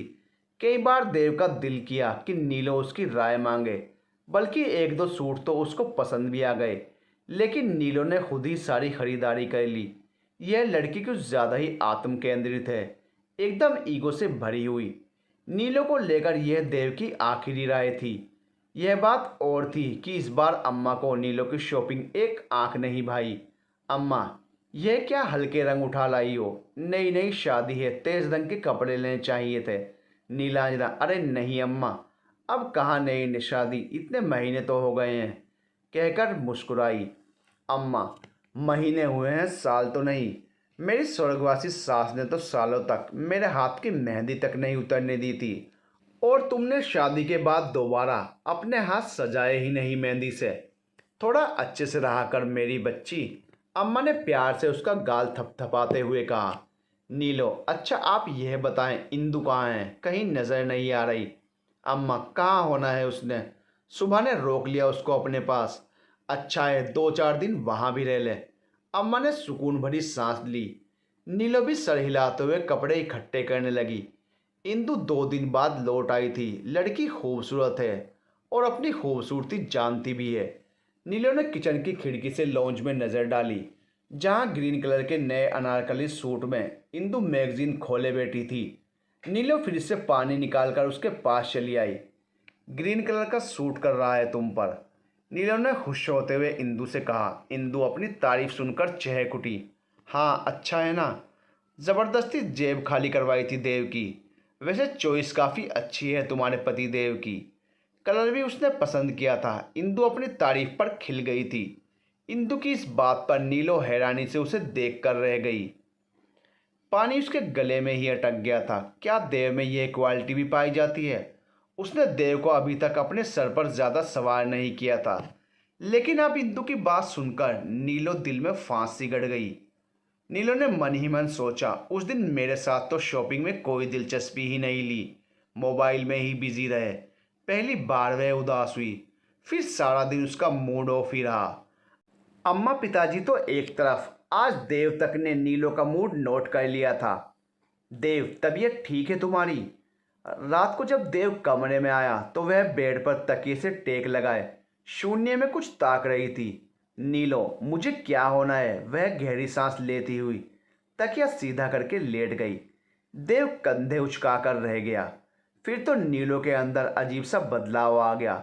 देव घर में होता तो नजरें उससे लिपट लिपट जाती। वह कब रहा है, क्या कर रहा है, किससे बात कर रहा है? नीलो के अंदर अलार्म फिट हो गया। जब भी देव को इंदु की तरफ देखती, उसके अलार्म की झट से घंटी बज उठती। उसके अंदर बसी एक भारतीय देसी पत्नी अब पूरी तरह चौकन्नी हो गई थी। आखिर हो भी क्यों ना, वह उसका पति था, कोई बेजान चीज़ नहीं जो वह किसी दूसरे के हवाले कर देती। इधर जैसे ही इंदु देव के साथ कोई प्रोग्राम बनाती, उधर नीलो झट से मामला चौपट करने आन पहुंचती। कुछ दिनों तक देव ने नोट नहीं किया, लेकिन आखिरकार जब देव ने नीलो में आए इस नए बदलाव को नोटिस किया तो वह भी हैरान था। उसके दिल में भी अब प्यार के अंकुर फूटने लगे थे। सुबह जब वह नाश्ता करने के लिए नीचे आ रहा था तो सीढ़ियों से आते हुए अपनी धुन में वह गुनगुना रहा था। पहला नशा पहला खुमार, नया प्यार है नया इंतज़ार, कर लूँ मैं क्या अपना हाल, ए दिले बेकरार, मेरे दिले बेकरार तू ही बता, पहला नशा पहला खुमार। अब नीलो भी इंदु के साथ बातों ही बातों में अपना और देव का रिश्ता और बॉन्डिंग जताने लगी थी। उसे महसूस होता कि देव का ध्यान किसी और तरफ है, तो झट से रास्ता साफ देखकर इंदु से कोई ना कोई झूठ कर डालती। कल ही की बात थी, लाइट ब्लू कलर के स्टाइलिश सिल्क के डिजाइनर सूट में वह बड़े मगन से अंदाज में देव के कपड़े प्रेस कर रही थी। काफ़ी दिनों बाद बड़ा दिल लगाकर तैयार हुई थी कि इंदु भी तारीफ किए बिना नहीं रह सकी। कहीं जाने की तैयारी है क्या? बड़ी स्मार्ट लग रही हो, इंदु ने दिलचस्पी से उसे देखते हुए पूछा। नीलो, नहीं यार, बस आज देव कहकर गए थे सुबह की यह सूट अभी तक क्यों नहीं पहना। अपनी पसंद से दिलवाया था उन्होंने। उसने बड़े प्यार से देव की शर्ट की सिलवटें दूर करते हुए कहा। तो बाहर से आता देव वहीं दरवाजे की ओट में रुक गया। हाँ, चॉइस तो कमाल की है देव की, इंदु ने भी बड़े दिल से माना। इंदु, लेकिन नीलो एक बात कहूँ, मगर तुम माइंड ना करना, तुम दोनों कुछ खिंचे खिंचे से रहते हो, मैंने अक्सर नोट किया है। आखिर वह भी अपने नाम इंदु थी। बाल की खाल निकालने खड़ी हो जाएगी। नीलो को इसका बिल्कुल अंदाज़ा नहीं था। एक लम्हे को तो वह हड़बड़ा गई। मन ही मन में खूब ताव आया उसको देव पर कि उसकी वजह से उसे सफाई देनी पड़ रही है। पर नीलो ने भी नहले पर दहला मारते हुए दांव मारा। हाँ इंदु, आजकल देव सच में मुझसे कुछ नाराज़ हैं। दरअसल उन्होंने 2-3 बार हनीमून के लिए छुट्टी अप्लाई की ऑफिस में, लेकिन हर बार मेरी वजह से प्रोग्राम कैंसिल करना पड़ता है। अभी तुम्हारे सामने मेरे पापा की तबीयत की वजह से मैं मायके चली गई थी, और फिर यहाँ अम्मा और पिताजी भी बिल्कुल अकेले रह जाएंगे हमारे जाने से। बस इसी वजह से मैं देव को हमेशा नाराज़ कर देती हूँ। नीलो ने यह झूठ बड़े ही हक से बोला। अब इतना झूठ तो किसी भी पत्नी का हक हो सकता है। पत्नी का सफ़ेद झूठ सुनकर अपनी मुस्कुराहट रोकने की कोशिश करते हुए देव कमरे में एंटर हुआ। नीलो का यह रंग देव पर पहली बार खुला था, लेकिन देव के लिए हैरानी की बात यह थी कि उसे नीलो के होठों से इतने हक के साथ अपना जिक्र, अपना नाम सुनना अच्छा लग रहा था। फिर तो यह रूटीन ही बन गया। अम्मा और गंगा भी इस मामले में नीलो की मदद करने लगी थी। अम्मा ने बेटे बहू के रिश्ते के बीच की खामोशी देखकर वैसे भी मन में ठान लिया था कि कुछ तो करना पड़ेगा जो इन दोनों के रिश्ते में गर्माहट पैदा हो। साथ में गंगा को भी इस खेल में शामिल कर लिया। अम्मा, नीलो बेटा, लौकी के कोफ्ते और दम पुलाव बना लो। आज देव कह रहा था कि तुम्हारे हाथ की दम पुलाव और लौकी के कोफ्ते खाए काफ़ी दिन हो गए। अम्मा भी मौका देखकर यूं पासा फेंकती जैसे बेटा बहू दो दिल एक जान हो। नीलो, हाँ मुझसे भी कह रहे थे कि जितने दिन तुम मायके में रही रोज़ होटलिंग करनी पड़ती थी गंगा के पके बेस्वाद पकवानों से बचने के लिए। नीलो भी इस खेल में काफ़ी खुश थी। अगले दिन इंदु के सिर में तेज दर्द था, तो वह गंगा को आवाज़ लगाती हुई बोली, इंदु, गंगा ओ गंगा कहाँ हो? ज़रा मेरे लिए एक कप स्ट्रॉन्ग सी कॉफ़ी बना दो, सिर में बड़ा तेज दर्द हो रहा है। जब गंगा ने नहीं सुना तो इंदु गंगा को आवाज़ लगाते हुए खुद ही किचन में जा पहुंची। इंदु रसोई में घुसते हुए, वाओ गंगा, क्या मज़ेदार खुशबू आ रही है, क्या बना रही हो तुम? गंगा मुस्कुराते हुए, वो क्या है ना इंदु जीजी, आज देव भैया और नीलो भाभी की शादी को पूरे 6 महीने हो गए हैं। देव भैया आज सुबह ही मुझे सारी प्लानिंग अच्छे से बता कर गए थे, और साथ में ये भी कहा था कि हर एक छोटी से छोटी चीज़ एकदम बिंदास होनी चाहिए। इंदु, कैसी प्लानिंग कर रहा है देव? गंगा शर्माते हुए, अरे वो क्या है ना देव भैया, नीलो भाभी के लिए सरप्राइज प्लान बना कर गए हैं। वो भी कोई ऐसा वैसा नहीं, बल्कि ऊपर छत वाले गार्डन में। वो क्या कहते हैं ना आप लोग, हाँ याद आया, कैंडल लाइट डिनर। हाँ वही सरप्राइज देने वाले हैं देव भैया भाभी को। इंदु के मुंह से एकदम निकल पड़ा, हाउ रोमांटिक यार, वैसे मुझे नहीं पता था कि देव इतना रोमांटिक है। गंगा, अरे इंदु जीजी ये तो कुछ भी नहीं, भैया ने तो छत वाला गार्डन पूरा अपने हाथों से सजाया है, और खाने का वो मुझे बोल कर गए थे कि आज मैं सारी चीज़ नीलो भाभी की पसंद की ही बनाऊं। बाकी सब तो मैंने बना लिया है, बस केक रह गया है, वो तो भैया बेकरी से ही लेकर आएंगे। इंदु आहें भरते हुए, यार गंगा, इनका रोमांस देखकर तो मेरा मन भी शादी का कर रहा है। गंगा शर्माते हुए, और नहीं तो क्या, अब आप भी शादी कर लीजिए इंदु जीजी, क्या पता आपको भी देव भैया जैसा प्यार करने वाला पति मिल जाए। हमारे देव भैया तो जान छिड़कते हैं नीलो भाभी पर। वैसे नीलो भाभी भी कुछ कम नहीं है, वो तो देव भैया की सारी छोटी छोटी खुशियों का ख्याल रखती हैं। भगवान सदा यूं ही प्यार बनाए रखे दोनों में, बड़े ही प्यारे हैं दोनों। अरे वैसे इंदु जीजी आप किस काम से आई हैं रसोई में? इंदु, वो मुझे एक कप कॉफ़ी चाहिए थी। गंगा, ठीक है जीजी, मैं ये काम करके आपके लिए अच्छी सी कॉफ़ी बना कर लाती हूँ। वैसे ये छत वाले गार्डन पर कैंडल लाइट डिनर का प्लान तो गंगा और अम्मा का था, पर गंगा ने इंदु के सामने नीलो और देव के प्यार और रोमांस की वो कहानी गढ़ी कि क्या ही कहने। वैसे एक बात तो है कि प्यार की इस अनोखी आंख मिचोली में देव और नीलो धीरे धीरे एक दूसरे के करीब आ रहे थे, एक दूसरे के प्यार को महसूस कर पा रहे थे। दोनों की इस आंख मिचोली में बड़ा ही मज़ा आ रहा था। अम्मा देव के कमरे में, नीलो बेटा सो रही हो क्या? नीलो, नहीं अम्मा, बस यूं ही लेटी थी। आप ऊपर क्यों आई? वैसे ही आपके जोड़ों में दर्द रहता है। गंगा या लक्ष्मी को मुझे बुलाने भेज दिया होता। अम्मा एक पैकेट नीलो को थमाते हुए, मुझे तुमसे एक बात करनी थी और ये जोड़ा देना था, इसलिए मैं ऊपर ही आ गई। नीलो, क्या बात है अम्मा? और इस पैकेट में क्या है? अम्मा मुस्कुराते हुए, आज मैंने देव और तुम्हारे रात के खाने का इंतज़ाम ऊपर छत वाले गार्डन में किया है, क्योंकि आज तुम्हारी शादी को पूरे 6 महीने हो गए हैं। और आज तुम ये जोड़ा पहनना, खास तुम्हारे लिए बनवाया है मैंने ये जोड़ा। ठीक है, अब तुम तैयार हो जाओ। अम्मा नीलो को जोड़ा देकर तैयार होने का बोलकर नीचे चली गई। वहीं दूसरी ओर नीलो भी अम्मा का दिया हुआ जोड़ा लेकर तैयार होने चली गई। नीलो वॉशरूम में गई, पर उससे अपने ब्लाउज की डोरी खुल ही नहीं रही थी। उसने कई बार कोशिश की, पर फिर भी नाकाम रही। यहाँ तक कि डोरी खोलने की कोशिश में अब उसके हाथ में दर्द होने लगा था। वह ऐसे ही वॉशरूम से बाहर आ जाती है, लेकिन जैसे ही वह कमरे में देव को देखती है, जल्दी से साड़ी के पल्ले से अपना ब्लाउज छुपा लेती है और देव से कहती है, नीलो हड़बड़ाते हुए, आप यहाँ कैसे? देव मुस्कुराते हुए, अरे भाई, हमारा कमरा है तो क्या हम अपने कमरे में नहीं आ सकते? नीलो, नहीं, मेरा मतलब था आज आप ऑफिस से जल्दी आ गए। नीलो ने जल्दी से बात संभालने की कोशिश की। देव प्यार से नीलो को निहारते हुए, वैसे आज तुम इस समय किस खुशी में इतना बन संवर रही हो? कोई खास बात? नीलो नजरें चुराते हुए, बस अम्मा ने बोला तैयार होने को, इसलिए। देव नीलो के नज़दीक जाते हुए बोला, क्या हुआ, अब डोरी खुल नहीं रही है क्या? लाओ मैं खोल देता हूँ। वैसे तुम लड़कियां ऐसे कपड़े बनवाती ही क्यों हो जो तुमसे ना बंद हो ना खुल सके? नीलो नज़रें चुराकर कुछ शर्माते हुए, मैं अपने आप खोल लूँगी।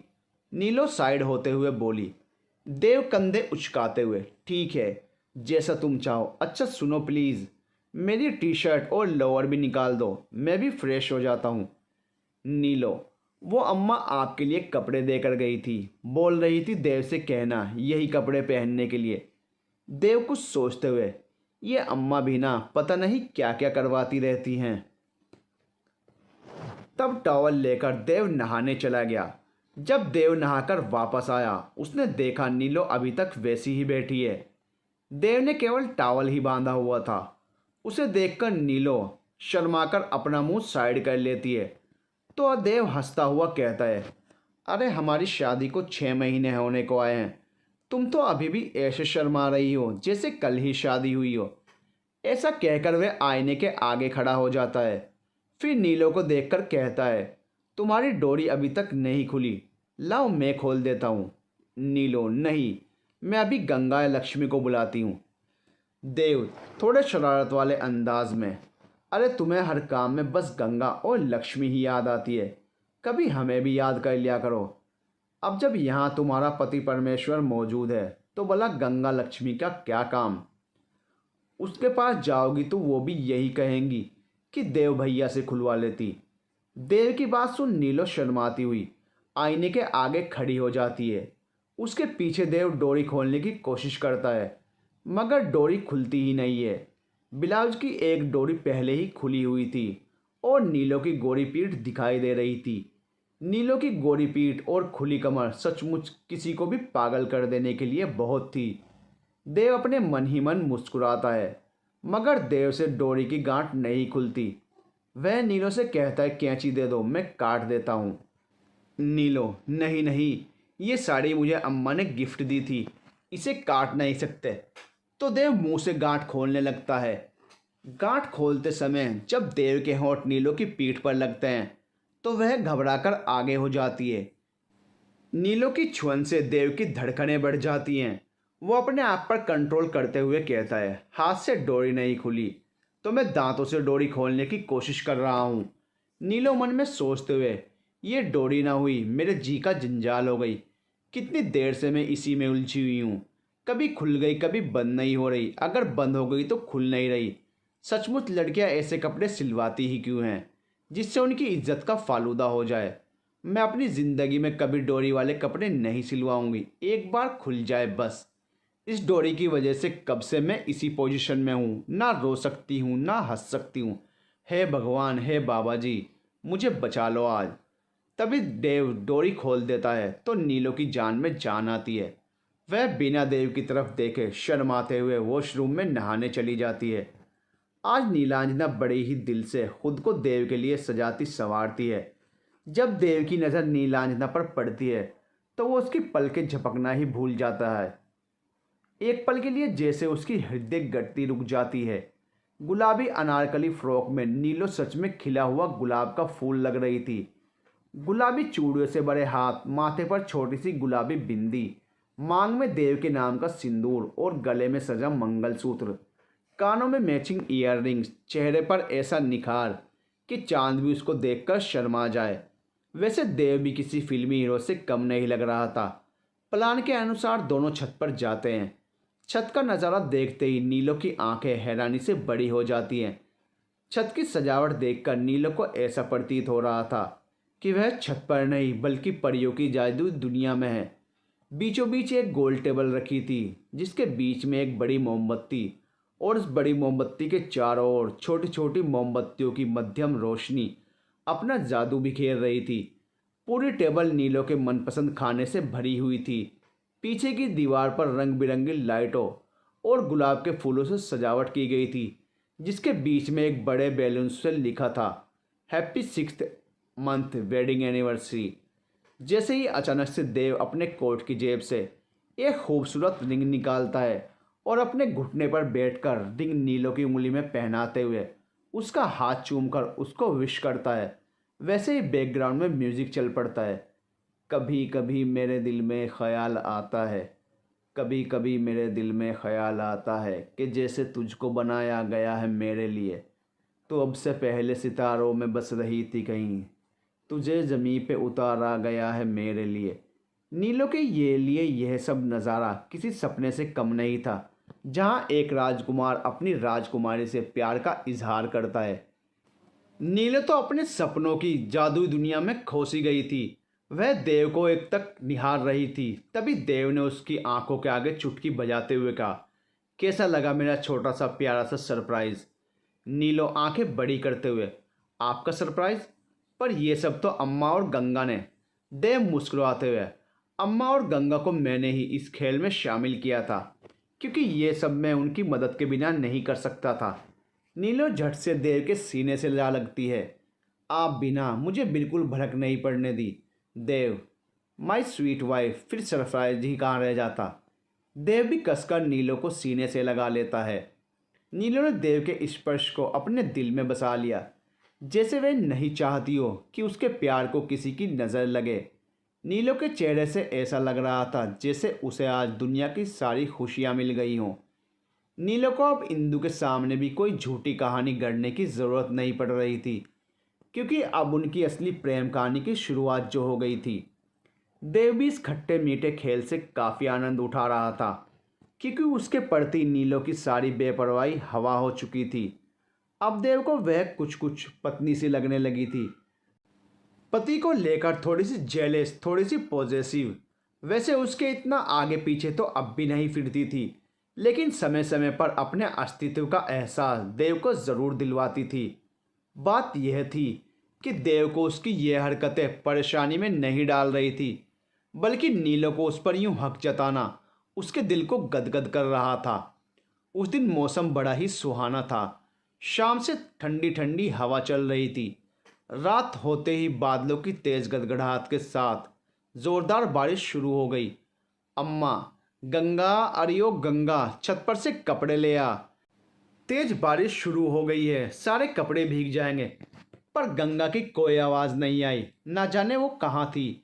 नीलो, अम्मा गंगा आटा गूंद रही है, उसके हाथ आटे में सने हैं, कपड़े मैं ले आती हूँ। अम्मा, ठीक है बेटा, पर छाता लेकर जाना। नीलो अम्मा की बात अनसुनी करके यूं ही बिना छाता लिए छत से कपड़े उतारने चली गई। फटाफट उसने सारे कपड़े इकट्ठा किए, लेकिन बारिश तेज होने की वजह से वो काफ़ी भीग गई थी।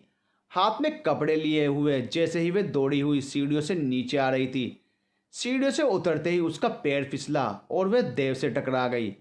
देव ने उसे तुरंत संभाल लिया। भीगे हुए बदन पर चिपके हुए कपड़ों में नीलो बड़ी ही आकर्षक लग रही थी। मानो कोई अजंता अलोरा की मूरत साक्षात देव के सामने हो। देव के दोनों हाथ नीलो की कमर पर थे। वहीं नीलो ने अपने दोनों हाथों से देव के कंधों को मजबूती से पकड़ा हुआ था। कुछ देर नीलो और देव दोनों एक दूसरे को प्यार से निहारते रहे। पहली बार दोनों एक दूसरे की आंखों की गहराई में डूब प्यार के समंदर में गोते लगा रहे थे और दोनों का मन इस समय एक ही धुन गुनगुना रहा था। आज फिसल जाए तो हमें ना उठाइयो, आज फिसल जाए तो हमें ना उठाइयो, हमें जो उठाइयो तो खुद भी फिसल जाइयो, हाँ खुद भी रपट जाइयो, फिसल जाए तो हमें ना उठाइयो। देव ने नीलो को अपनी बाहों के घेरे में थामा हुआ था। नीलो के गीले होने की वजह से देव के कपड़े भी गीले हो चुके थे। जैसे ही नीलो ने पीछे से इंदु को आते हुए देखा, नीलो ने देव के कंधे से हटाकर अपने दोनों हाथों से देव को अपनी बाहों में घेर लिया। उसके ऐसा करने से दोनों के शरीर में जैसे एक सिरहन सी दौड़ गई। इंदु के खंखारने से दोनों की तंद्रा भंग हुई तो नीलो शर्माकर कपड़े उठाकर अपने कमरे में भाग गई और देव भी मुस्कुराकर आगे बढ़ गया। नीलो का अब यह हाल था कि वह पोर पोर देव के प्रेम में डूब गई थी। जब अगले दिन वह सोकर उठी तो जैसे सारी फिजा ही बदल गई थी। आज जैसे सूरज आसमान में नहा धोकर फ्रेश किरणों के साथ आया था। अपने प्यार के रंग बिखेरने आज उसको सजने संवरने में कुछ ज़्यादा ही समय लग रहा था, क्योंकि आज आईने में वो खुद को देव की नज़र से देख रही थी। उस पर देव के प्यार का रंग जो चढ़ गया था। अब तो नीलो हर वक्त बस देव के ख्यालों में खोई रहती। सारा दिन उसकी नज़रें बस दीवार पर टंगी घड़ी पर टिकी होती कि कब 6 बजे और कब देव घर आए। 6 बजने से पहले ही वह बहाने से दरवाजे के पास मंडराती रहती। देव के आने से पहले ही उसके कदमों की आहट सुन, उसके दिल की धड़कनों को महसूस कर पहले ही दरवाज़ा खोल देती। ठीक वैसे ही जैसे अब उसके दिल के दरवाजे देव के प्यार के लिए खुल गए थे। 2-4 दिनों से देव उसे कुछ बेचैन सा लग रहा था, जैसे कुछ कहना चाहता हो। नीलो ने नोट तो किया लेकिन कुछ पूछा नहीं पाई। डर सी गई थी कि ना जाने क्या हो उसके दिल में। आज रात को ज़रूर पूछूंगी कि क्या बात है। वह पक्का इरादा करती। इंदु को अम्मा का संदेशा देने उसके कमरे तक आई थी कि फ़ोन पर बात करती इंदु के होंठों से देव का नाम सुनकर दरवाजे पर ही ठिठक गई।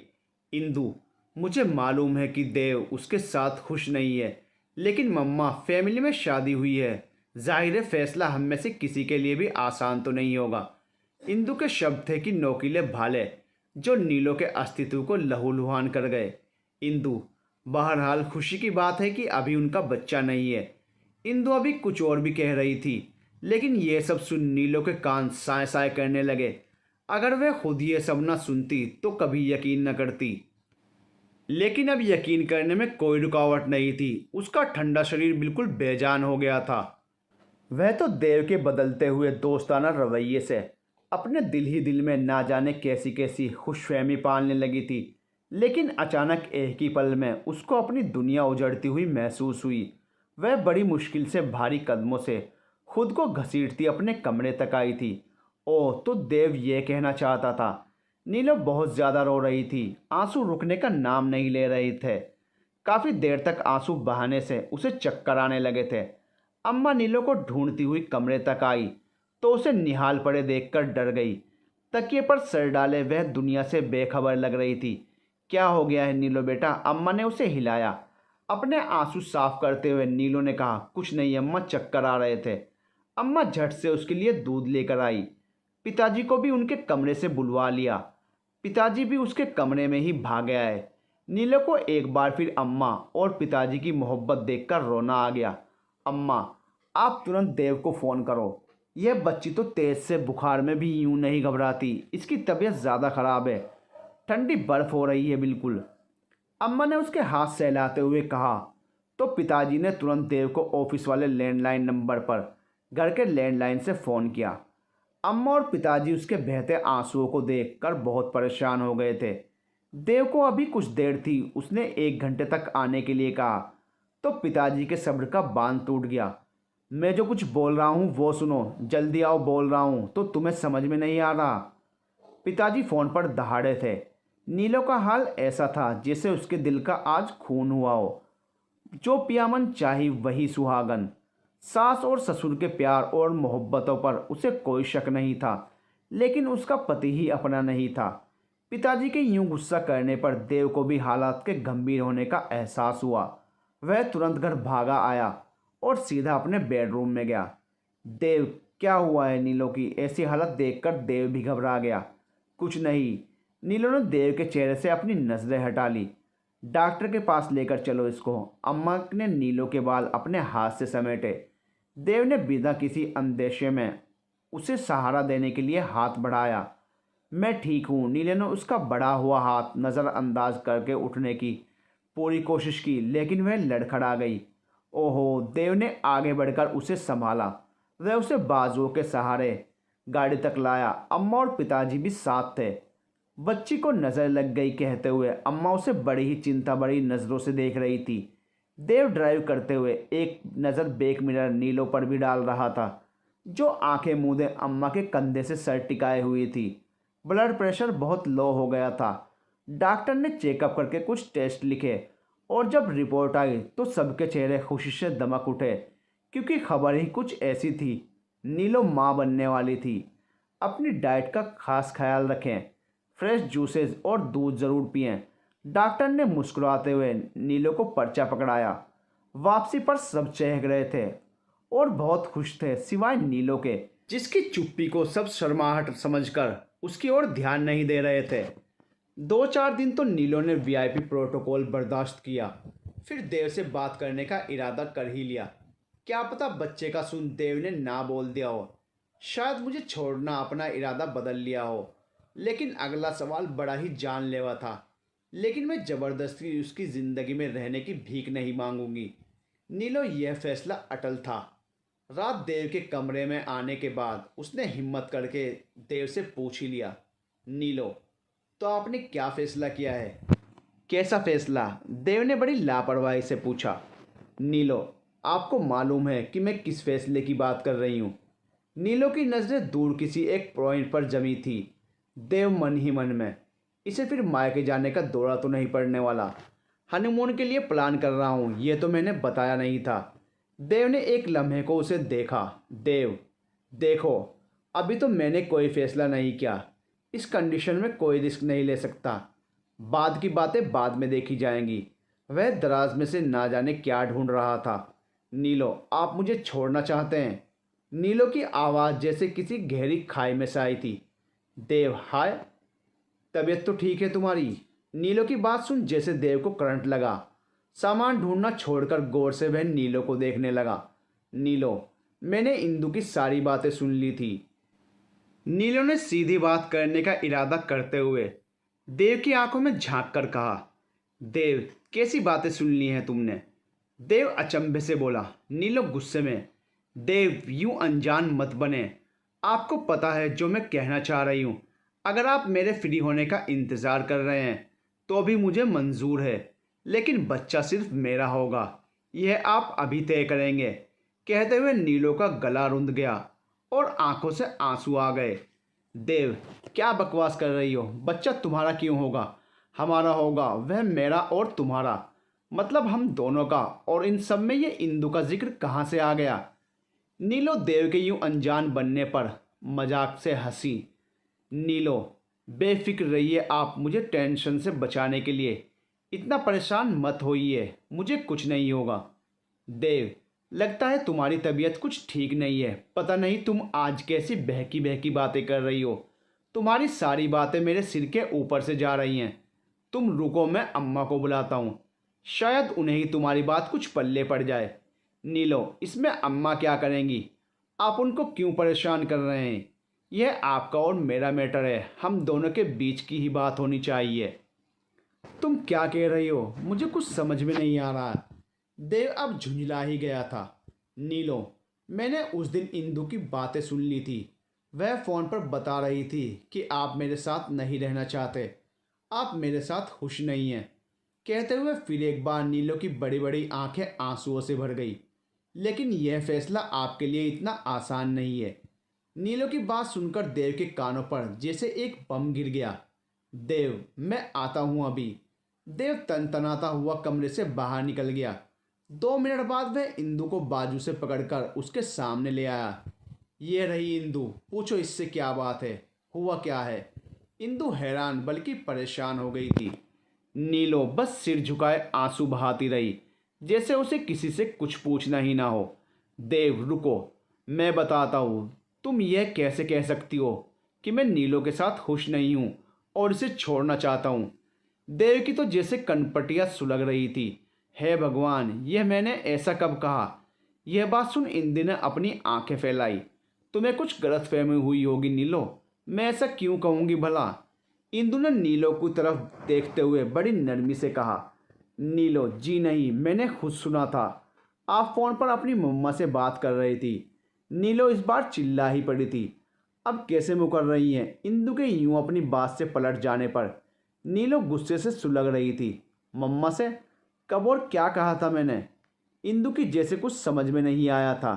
नीलो ने एक बार फिर उसकी बात दोहरा दी। इंदु, मुझे अफसोस है देव, नीलो को तो शायद नहीं पता, लेकिन तुम्हें तो पता है कि मेरे इकलौते भाई का नाम भी देव है। उसने गहरी सांस ली।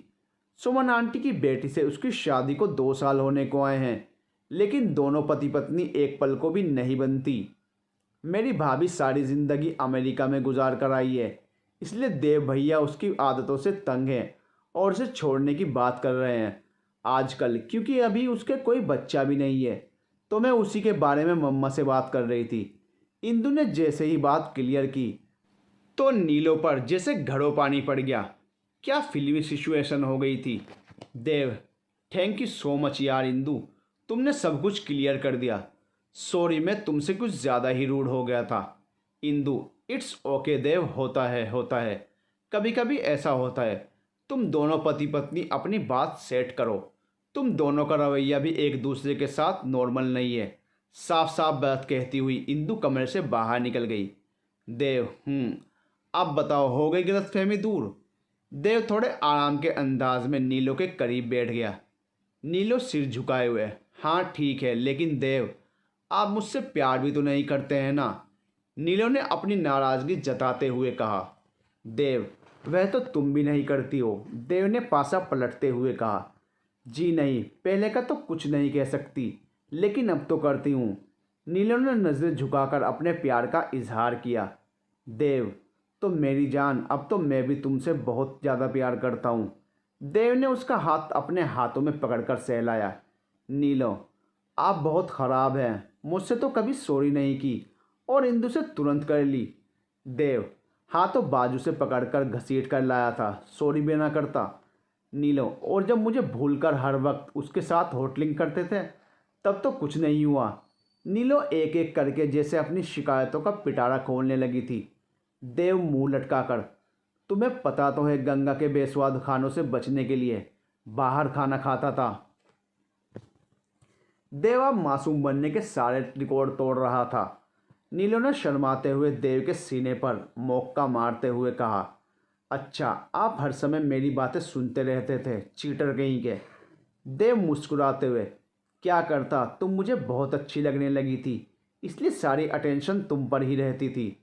नीलो मायूस होते हुए, आपने कभी मेरी तारीफ नहीं की, शादी की पहली रात भी नहीं।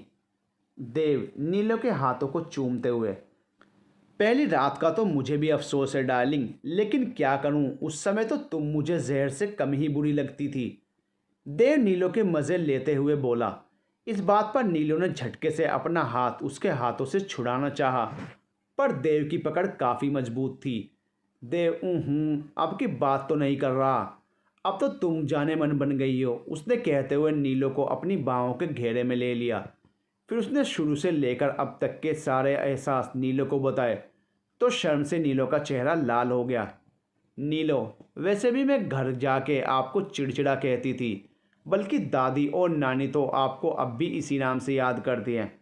आप हर वक्त चिड़े हुए रहते थे ना, लेकिन यह तो पुरानी बात है ना, अब तो आप मुझे सारी दुनिया से ज़्यादा अच्छे लगने लगे हैं। देव को सदमे की हालत में जाता देखकर उसने तुरंत बात पलट दी। देव, तुम कभी नहीं सुधरोगी, तुरंत सारा हिसाब बराबर कर देती हो, बंदे को कभी खुशफहमी में भी रहने दिया करो। देव नीलो की गोदी में सिर रखे उसकी चूड़ियों से खेल रहा था। लेकिन अब मैंने तय कर लिया है, अब जिंदगी ऐसे नहीं गुजारनी हम दोनों को। देव ने आंखें मूंद ली। यार, हम दोनों पति पत्नी हैं, जिंदगी की गाड़ी के दो पहिए हैं। मैं चाहता हूँ कभी तुम मेरे पीछे फिरो, कभी अपनी नाराज़गी का एहसास दिलवाओ, कभी शरारत तो कभी रोमांस, कभी गुस्सा, कभी प्यार तो कभी तकरार। देव अपनी खूबसूरत दुनिया के ख्वाब बुनने लगा। नीलो शर्माते हुए, हाय इतना बड़ा यू टर्न। नीलो ने हैरानी से अपने होठों पर हाथ रख लिया। देव ने भी चौंक कर आंखें खोली। शादी की पहली रात को दिए गए लेक्चर से हटकर वह कुछ और ही तरंग में आ गया था। देव, बस यार सॉरी, थोड़ा भटक गया था। सॉरी मेरी जान, प्लीज़ मुझे माफ़ कर दो, देव ने अपने कान पकड़ते हुए कहा। नीलो एकदम से हंसती चली गई। कमरे में दूध का गिलास लेकर आती अम्मा ने यह डायलॉग बाजी सुनी तो उल्टे कदमों से पिताजी को खुशखबरी सुनाने चल दी कि बेटा और बहू घुल मिल गए हैं। अब उनके घर में भी खुशियां भरे कह कहे गूंजने का समय आने वाला है। उस दिन के बाद से नीलो और देव के लिए हर पल खास हो गया था। दुनिया पहले से ज़्यादा हसीन लगने लगी थी। जहाँ में चारों तरफ खुशहाली थी, भगवान ने चारों तरफ चटकीले रंगों से दुनिया को सजा दिया था। नीलायना, तो ये थी तुम्हारे पापा और मेरी खट्टी मीठी लव स्टोरी। हेटर्स बने लवर्स। नीलायना ने शरारत से देव की तरफ देखते हुए कहा। अभय और रिया एक साथ, वाओ मम्मी, क्या प्रेम कहानी थी आपकी, एकदम किसी फिल्म की तरह, हम तो खो ही गए थे। नीलांजना, देख लो, उस दिन के बाद से हमने सच में ऐसा यू टर्न लिया कि दुनिया की कोई ताकत हमें अलग नहीं कर सकती सिवाय मौत के। देखो बेटा अभय और रिया, अब तुम दोनों में एक बात और ध्यान से सुनो। तुम्हारे पापा और मेरी कहानी में बहुत से उतार चढ़ाव आए हैं और ये कोई बुरी बात नहीं है। It's completely normal. ऐसे ही उतार चढ़ाव हर विवाहित जोड़े की ज़िंदगी में आते हैं, जो कि स्वाभाविक भी है, क्योंकि जब दो अनजान लोग एक दूसरे के जीवन से जुड़ते हैं, एक दूसरे को समझने में और खुद को एक दूसरे के अनुसार ढालने में समय तो लगता ही है। शर्त यह है कि बस मेरे बच्चों, तुम वो गलती मत कर बैठना जो कभी मैंने और तुम्हारे पापा ने की है। देव, देखो अबे बेटा, एक लड़की अपना घर परिवार, जान से अधिक चाहने वाले माँ बाप, भाई बहन सब छोड़कर एक पवित्र बंधन में बंध कर खुद को पूरी तरह समर्पित करते हुए अपने पति के साथ ससुराल चली आती है। उसके दिल में लाखों अरमान होते हैं, कुछ सपने होते हैं, उसकी भी कुछ पसंद नापसंद होती है, वह भी मान सम्मान की हकदार होती है। इसलिए अपनी पत्नी की हमेशा इज्जत करना। नेहा बड़ी प्यारी बच्ची है, तुम कभी भी उस पर अपनी पसंद नापसंद मत थोपना। तुम दोनों पति पत्नी बेशक हो, लेकिन इससे पहले दो इंडिविजुअल इंसान हो, इसलिए एक दूसरे के जज्बातों को समझना। कभी वो रूठ जाएगी तो तुम उसे मना लेना, कभी अगर वो गुस्सा हो जाए तो उसे प्यार से समझाना। और सबसे बड़ी बात, कभी तीसरे इंसान के बहकावे में आकर अपना रिश्ता खराब मत करना, क्योंकि रिश्तों में पड़ी दरार बड़ी मुश्किलों से भरती है। नीलांजना और बेटा रिया, कल को तुम्हारी भी शादी होगी, तुम भी किसी की बहू, किसी की पत्नी बनकर अपनी ससुराल जाओगी। तुम भी इन सब बातों का हमेशा ख्याल रखना। देखो बेटा, मर्द बेशक बाहर से कठोर दिखते हैं, लेकिन अंदर से वो एकदम नर्म मासूम किसी निश्चल बच्चे की तरह होते हैं। उनके अंदर भी जज्बात होते हैं। अगर एक पत्नी ही अपने पति की भावनाओं को नहीं समझेगी तो पति बेचारा कहाँ जाएगा, किससे अपने मन की बात कहेगा। ऐसे में रिश्तों में दूरियां बढ़ जाती हैं और कभी ये प्यारे से रिश्ते हाथ से रेत की तरह फिसल जाते हैं, हमें पता ही नहीं चलता। और जब तक एहसास होता है तब तक बहुत देर हो चुकी होती है। अभय और रिया दोनों एक साथ, हम आपकी बात समझ गए हैं मम्मी पापा। आपके जीवन के उतार चढ़ाव का हमें एहसास है। आप बिल्कुल निश्चिंत रहिए, हम आपको शिकायत का कोई मौका नहीं देंगे, कहकर दोनों अपने मम्मी पापा के गले लग जाते हैं। एक महीने तक शादी की तैयारियां पूरे ज़ोर शोर से चली। एक महीना इन सब तैयारियों में कैसे बीत गया पता ही नहीं चला। शादी की छोटी छोटी रस्मों को भी सब घर वाले बड़ा ही इंजॉय कर रहे थे। फिर वो दिन भी आया जब घर के इकलौते चिराग अभय के सिर पर सेहरा बंधना था। देव निवास की इमारत आज नई नवेली दुल्हन की तरह सजी जगमगा रही थी। पूरी इमारत को रंग बिरंगी लाइटों और झालरों से बड़े ही करीने से सजाया गया था। बाहर गार्डन में पंडाल लग चुका था।